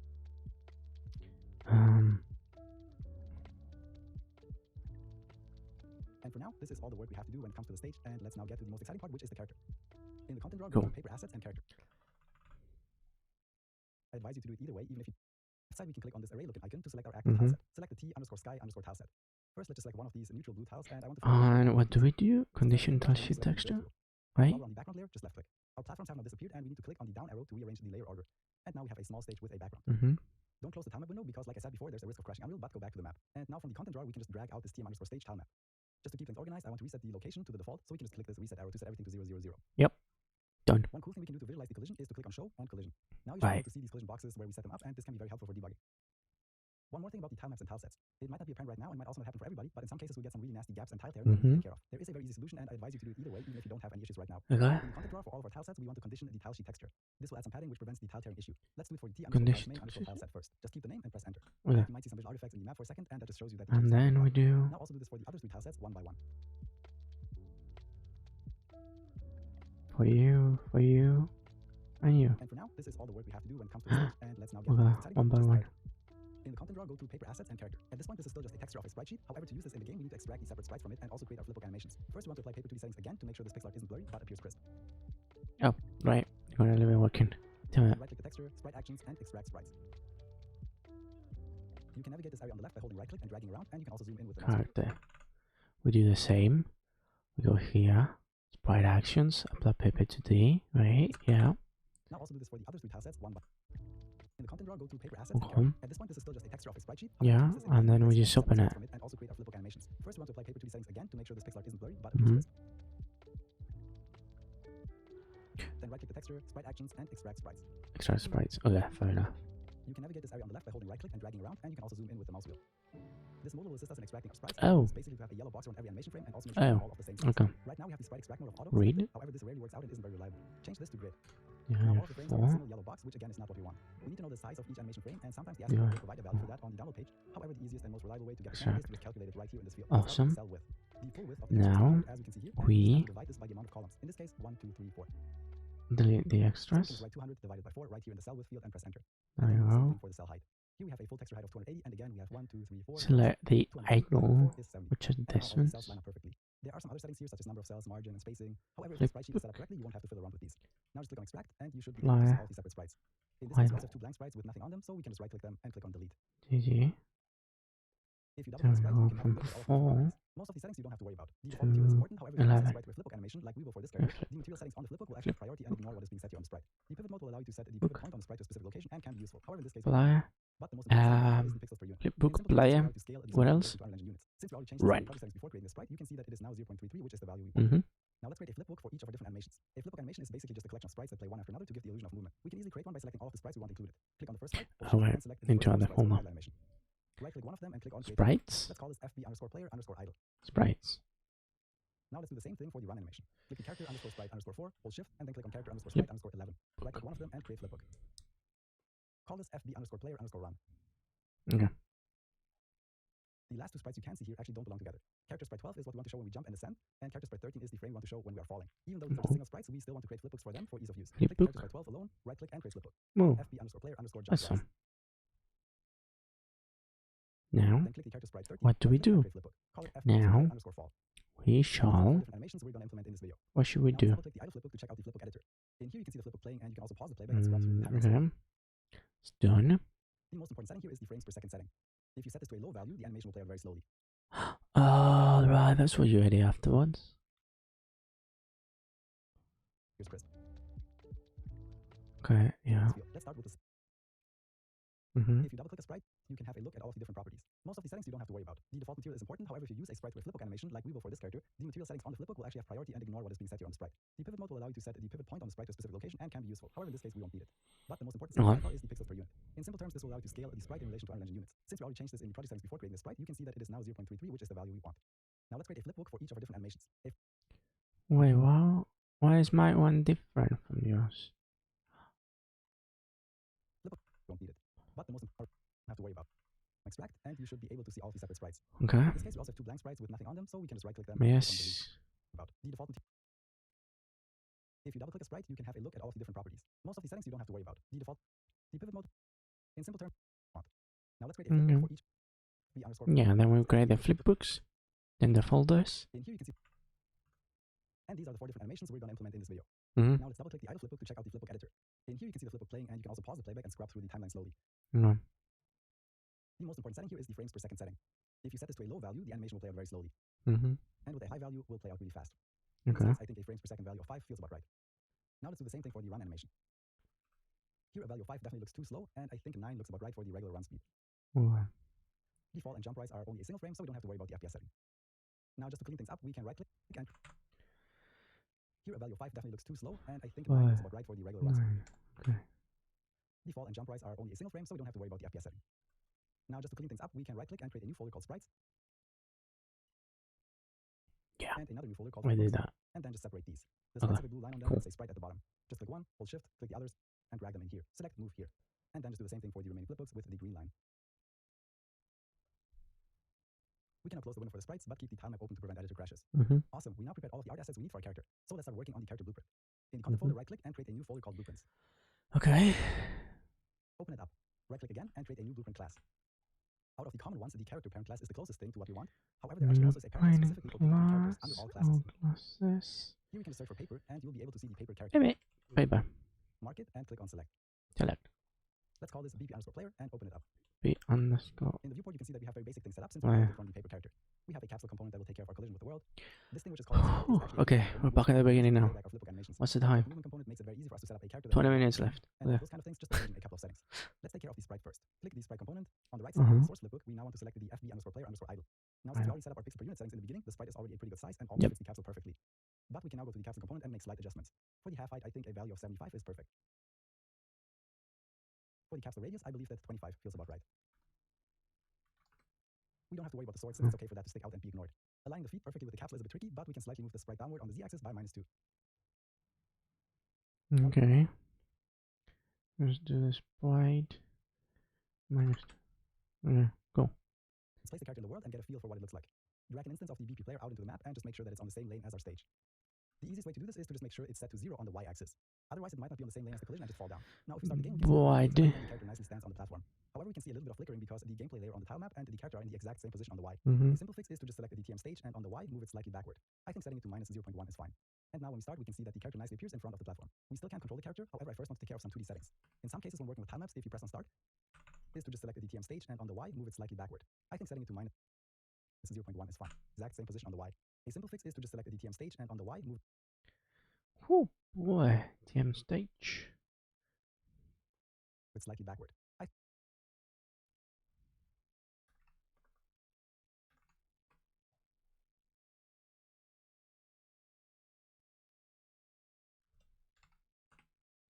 No, yeah. I think setting it to -0.1 is fine. And now when we start, we can see that the character nicely appears in front of the platform. We still can't control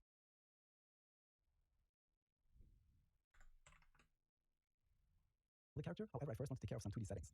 In some cases, when working with tile maps, if you press on start, everything might start becoming very bright little by little, and also the colors of the scene might look a bit strange. Unreal Engine is of course set up to make 3D games look good by default, and those settings are not fighting against us, and we have to make some adjustments. I struggled quite a while finding all of the right settings, but there's actually a great blog post by UE52ddon which sums it all up nicely, and I'll use that as a reference. Go to and project settings. Oh, here we go again. Damn it. Edit. Project settings. First look for motion blur, and turn this off. This can look very cool in 3D games, however, blurriness doesn't go well with pixel art. Then look for anti-aliasing, and for the anti-aliasing, Motion. anti-aliasing is a technique that removes jagged lines, however, again, for pixel art, this is something we don't want. Motion Auto blur. exposure, and turn it Sorry. off. Ah. Set the auto exposure bias to 0. NT. Next, we want to look for global illumination and set the dynamic global illumination method from lumen to none. Lumen is the new global illumination, Damn you. and those settings are not fighting against us, and we have to make some adjustments. I struggled quite a while finding all of the right settings, but there's actually a great blog post by UE52ddon which sums it all up nicely, and I'll use that as a reference. Go to edit and project settings. Mm-hmm. First, look for motion blur, and turn this Motion off. blur. Off. This can look very Done. good in 3D games, however, blurriness doesn't go well with pixel art. Yep. Then look for anti-aliasing, and for Oh, it's a switch. I was expecting a freaking button. the anti-aliasing method, select Anti-aliasing mobile anti-aliasing method? What? anti-alias. Okay.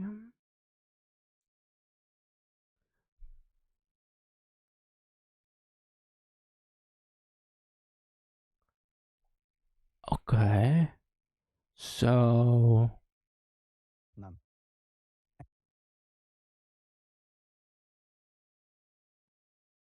what? Sample count is controlled by count. But we have disabled forward shading, right? I mean, we are running forward shading. That's the thing I mean. So,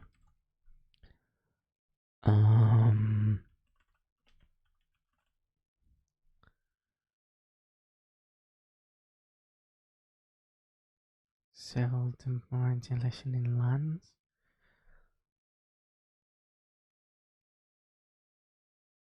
So it's disabled basically, right? Damn it! What the hell, bro? That removes jagged lines. However, again, for pixel art, this is something we don't want. Next, look for auto exposure and turn it off. Okay. Also set the auto exposure bias to 0. Next, we want to look for global illumination and set the Turn it global off. illumination method from Lumen to none. Lumen is the new global illumination system introduced in Unreal Engine 5. However, since our 2D stage won't have any lights, there is no benefit to using this. Then the reflection method to 0. Okay. Next, we want to look for global illumination and set the dynamic global illumination method from Lumen to none. Lumen is the new global illumination system introduced in Unreal Engine 5. However, since our 2D stage won't have any lights, there is no benefit to using this. Then look for reflection method and also set this from. So it's off because we're seeing other framework use Lumen global illumination for all lights and missing this requires generate much distant fields and tracing and super hardware ray tracing now for hardware races. Which I'm gonna guess you are off then, right? Lumen to none. Next, look for shadow map method and set this from Shadow map method. You're a year ago. shadow maps to shadow maps. This is the old method that should be a bit more performant in our case. Lastly, look for ambient occlusion and turn both of these off. Ambient. Ambient occlusion is a shadowing technique for 3D objects, but again, we don't have any lights and 3D objects, so there's no benefit to using Okay. this. All of the other settings we cannot set in the project settings, but have to create a post-processing volume for our level. To create one, we can click on the add icon here, volumes, and click on post-process volume. Whoa, dude. Post-process volumes. Post-process volumes. 0, Since we 0. want to keep track of it, we want to put it to the 000 location, which we can do by just clicking on this reset arrow. Now we always know where to find it. Good. You can have volumes like these which only affect a certain area in a stage. However, we want it to affect the entire stage, so the position doesn't matter. While it's selected, we can just search for infinite and set infinite extent unbound to true. This means that it will affect our entire stage regardless of size and position. Now we can take care of the remaining settings. Look for EV100. Both the min EV100 and max EV100 affect the auto exposure and can make the brightness of our sprites inaccurate. We just want to set both of these to 0.0. Next, look up vignette intensity. This creates a dark. Awesome. Rim around the edge of the screen, which is something we generally don't want for 2D games, so set this to 0.0 as well. Next, look for expand gamut. This will affect the colors of your sprites and might make them look unnatural. Set this to 0.0 as well. Damn it. Next, look up vignette intensity. This creates a darkened rim around the edge of the screen, which is something we generally don't want for 2D Done. games, so set this to 0.0 as well. Done. Next, look for expand gamut. This will affect the colors of your sprites and might make them look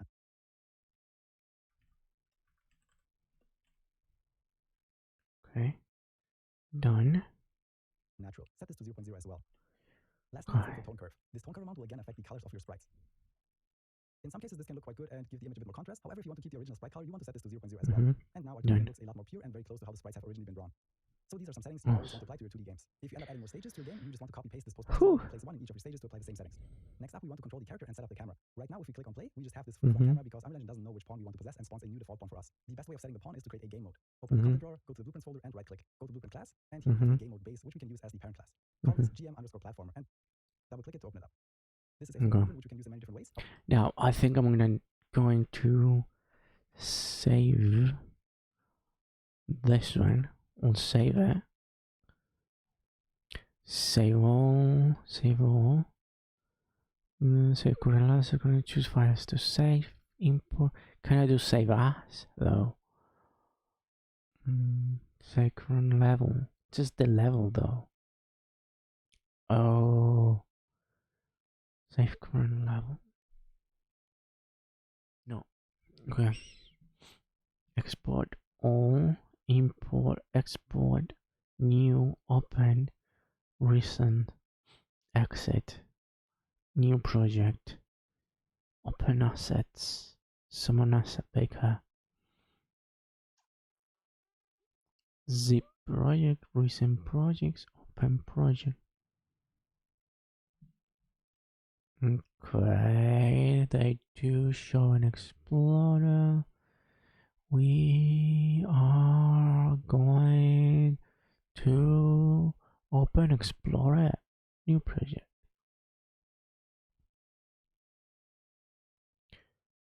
Open project, show an explorer. They do. I'm gonna simply copy paste it. Copy paste. Right here. Day 2. Template. Version 1.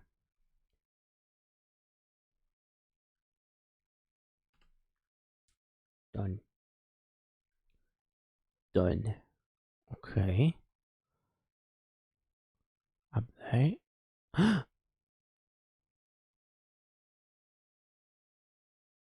Huh?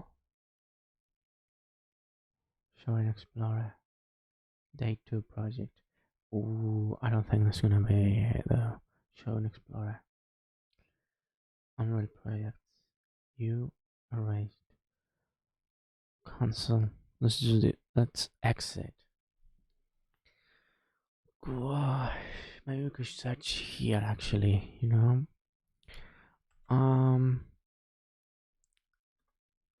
I have a project and I would like to have different versions as I test different methods. Okay. Epic Launcher, library, day 2, clone. Day 2, template, version 1, create, continue. There we go. Let's open our project then.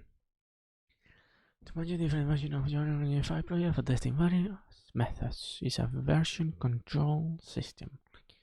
Or Git with, yeah, that's not what I want though.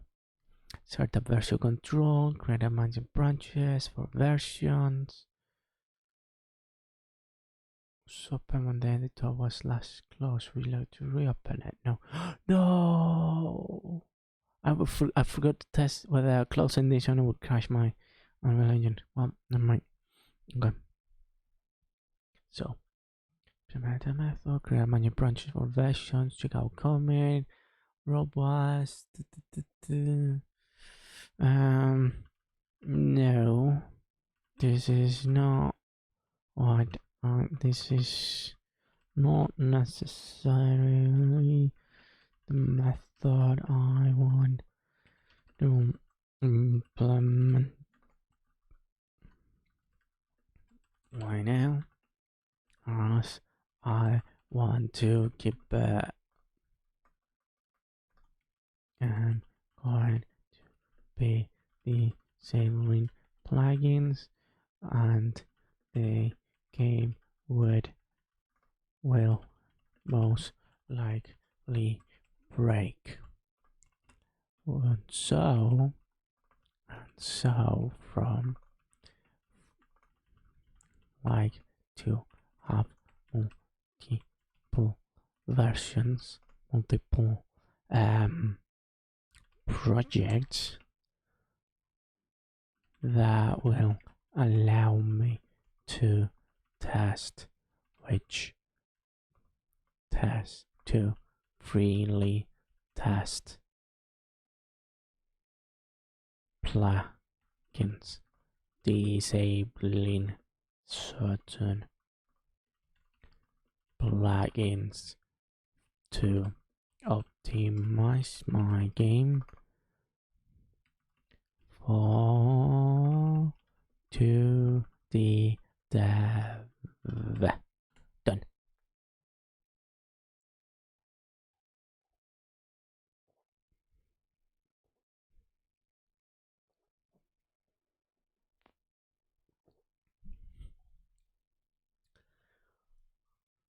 Okay.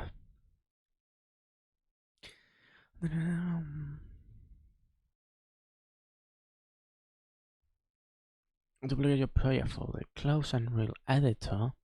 Your System File Explorer. Locate your project folder. Copy paste the type project for general location. Remain it. Open the duplicated project in Epic Games Launch. In the launch, and my projects. Click Browse or Open Project depending on launch version. Navigate to your duplicated project folder. File.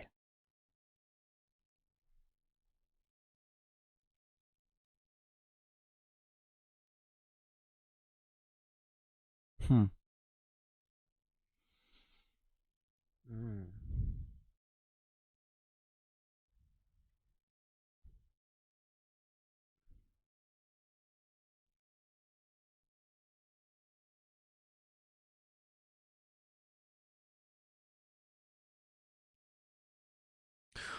Oh, that's how you do it. Okay.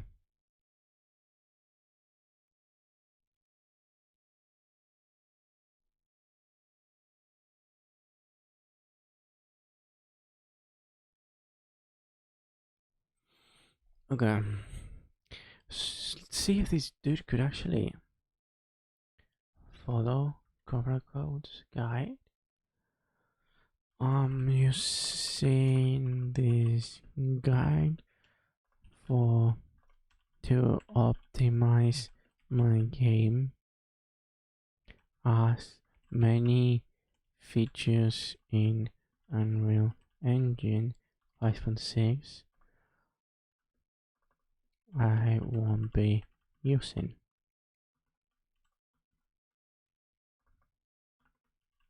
What plugins do you think I should disable?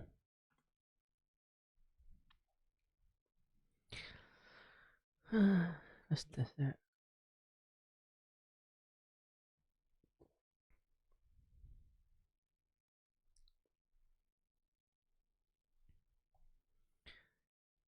Proceed, use edit plugins, beware dependencies. Plugins can to consider disabling in a TD player. Damn, oh yeah. There we go. Wow. This is like what, 10? And like 200 plugins running at the time. Like, bruh.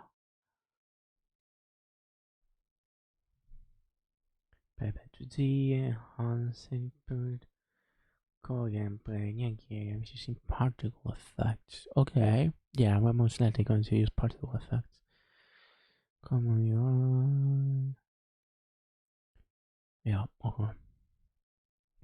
Several plugins step by step, and you can upgrade it and tap on basic functionality.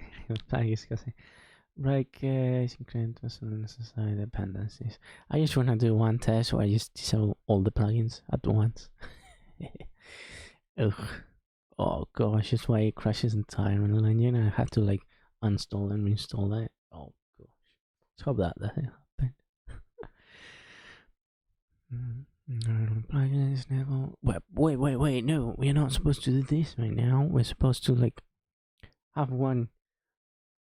Well, we're supposed to have what we did on Monday, but like this one completed. Have it finished. Okay.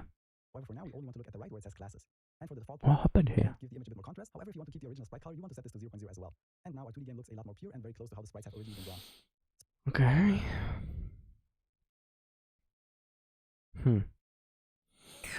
Well, the assistant recommended though. Let's copy this though.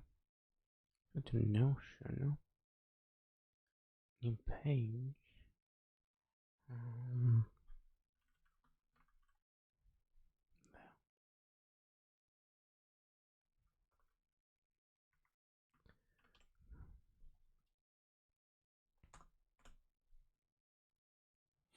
Okay.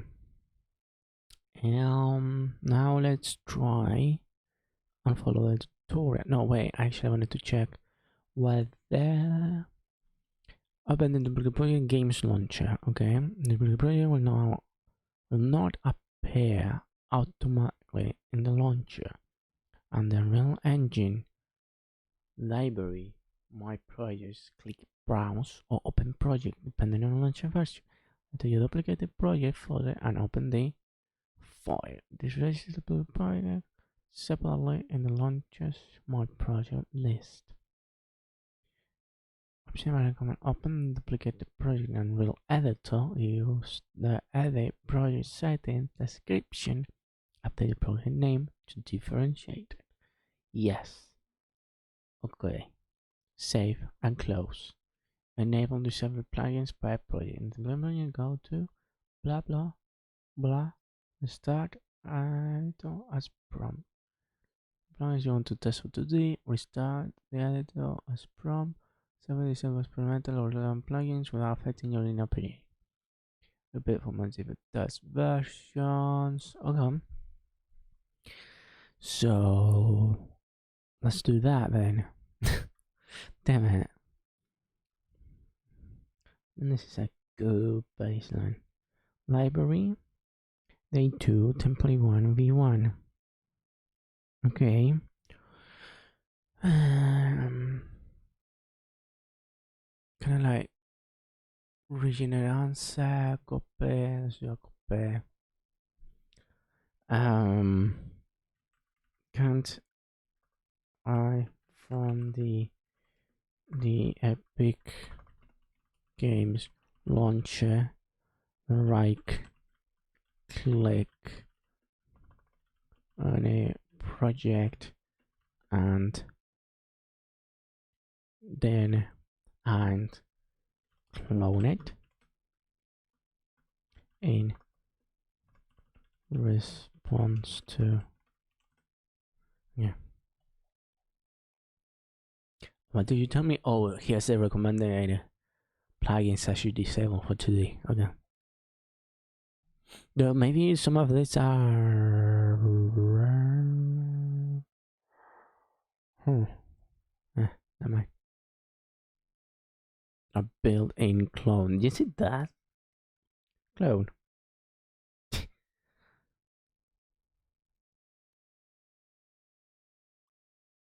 Epic Games launcher. You should do provide that though.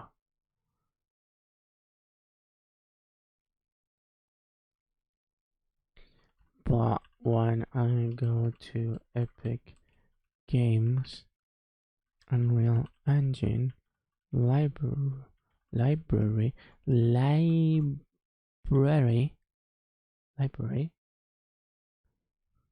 and down to my projects, when I right click a project, it shows me I see show open, show in folder, create shortcut and clone. Open, show in folder, open, create shortcut. I think it does. Create a shortcut, and clone. There you go. Thinking. The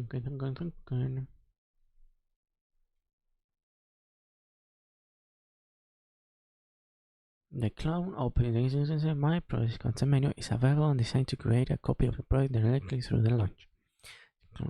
Duplicate your project folder in the background. A new independent project copy with its own folder. Set the clone project automatically in the launcher's My Projects list. Allow to open and test the clone version without affecting the original. Good. Let's streamline a way to eliminate manual duplication steps and idea for use case. Use the clone option and save creation multiple operating. Testing the operation clone processor are awesome. And you also, this is like, no, wait, here. This is optional, you know. Oh, but wait. What is a browse project on launcher version? I'll my project, click browse. Now do you duplicate the project and open? Okay. But they just to show it in the launcher itself. So that's fine. I'm also going to copy you because you are good. Van a incluir Ray. Yeah, awesome. Okay. Now let's try and finish the These game. are some settings you always want to apply to your 2D games. Wait. Yes, that's fine. Okay. We are fine. We are fine. I'm just very fine. Whew.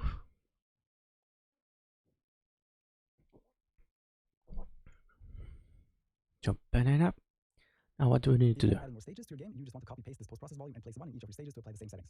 Next up, we want to control the character and set up the camera. Right now, if we click on play, we just have this free flying camera because Unreal Engine doesn't know which pawn we want to possess and spawns a new default pawn for us. What? Best way of setting the pawn is to create a game mode. What? Open up the drawer, go to the loop settings, but have to create a post processing volume for our level. To create one, we can click Unreal. Yes. Both Min EV1 quite good. Yes. Use the image a bit more contrast.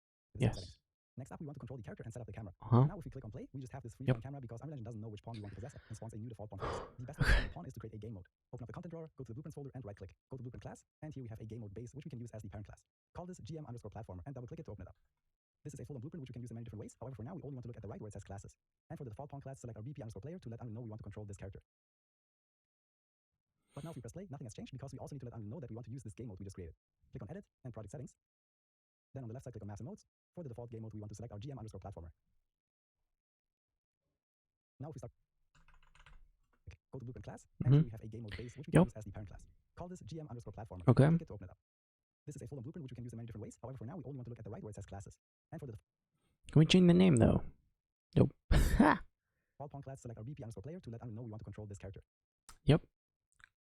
But now if we press play, nothing has changed because we also need to let Unreal know that we want to use this game Yep. mode we just created. Click on edit and project settings. Okay. Fair enough. Product settings. Wow, what a good go. Gameplay tags, movies, packaging, encryption. Oh gosh, I don't remember. Maps and modes. left side, click Maps and modes. For the default game Yeah. mode, we want to select our GM_platformer.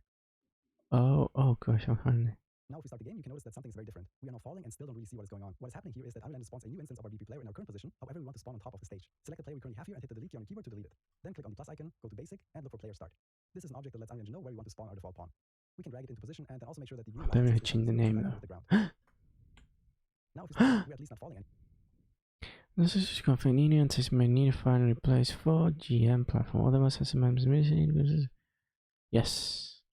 So supposedly it didn't change the name in the. It did change the name. Okay. But then if you go here and what is this? People play. That's good.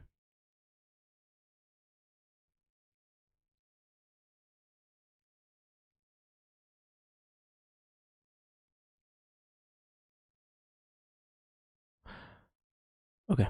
anymore, but we still don't see our character. If you click on eject though and move around, you can see that the character is indeed being spawned and we are possessing it. We just haven't set up our camera yet, so it instead puts us in this weird first-person view.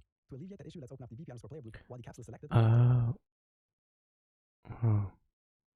Right.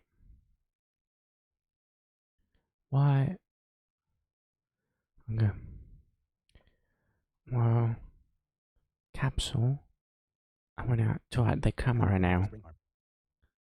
Wait, from the capsule. To alleviate that issue, let's open up the BP_player blueprint. While the capsule is selected, we want to click on add and look for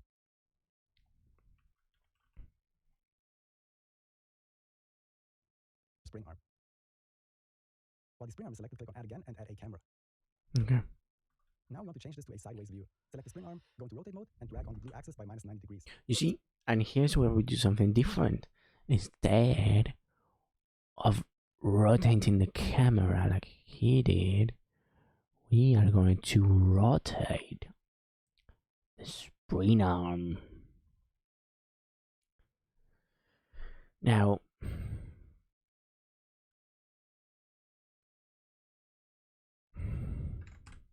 there. Which means all we need to do is increase this one. I think I did it the other time by 900. Oh, now look at the character from the front. Oops. Now when we start the game, we can finally get a good look at our character. All of this already looks pretty good, but we can make a few more adjustments. First of all, we want to go to the camera and set the projection mode from perspective to orthographic. Oops. The effect of this might not be instantly. No. No. No. Oh my gosh. Why are we all the way here? Oh my gosh. Is that TM stage. There should be a shortcut. Select mode, coordinate, show, strict box, select scale, local space, surface, okay. Oh my gosh. Perspective. Oh my gosh. Pilot camera movement.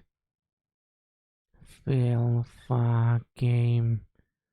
Oh my goodness. Default gray book. Oh goodness me. Mouse sensitivity. Let's increase it. Oh. No.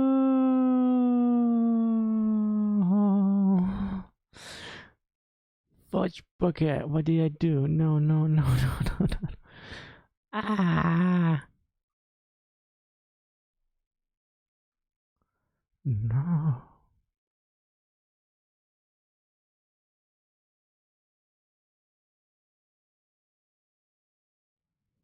How do we close these windows? No, no, no, no, no, no. Ah. Mm. Mm. Mm.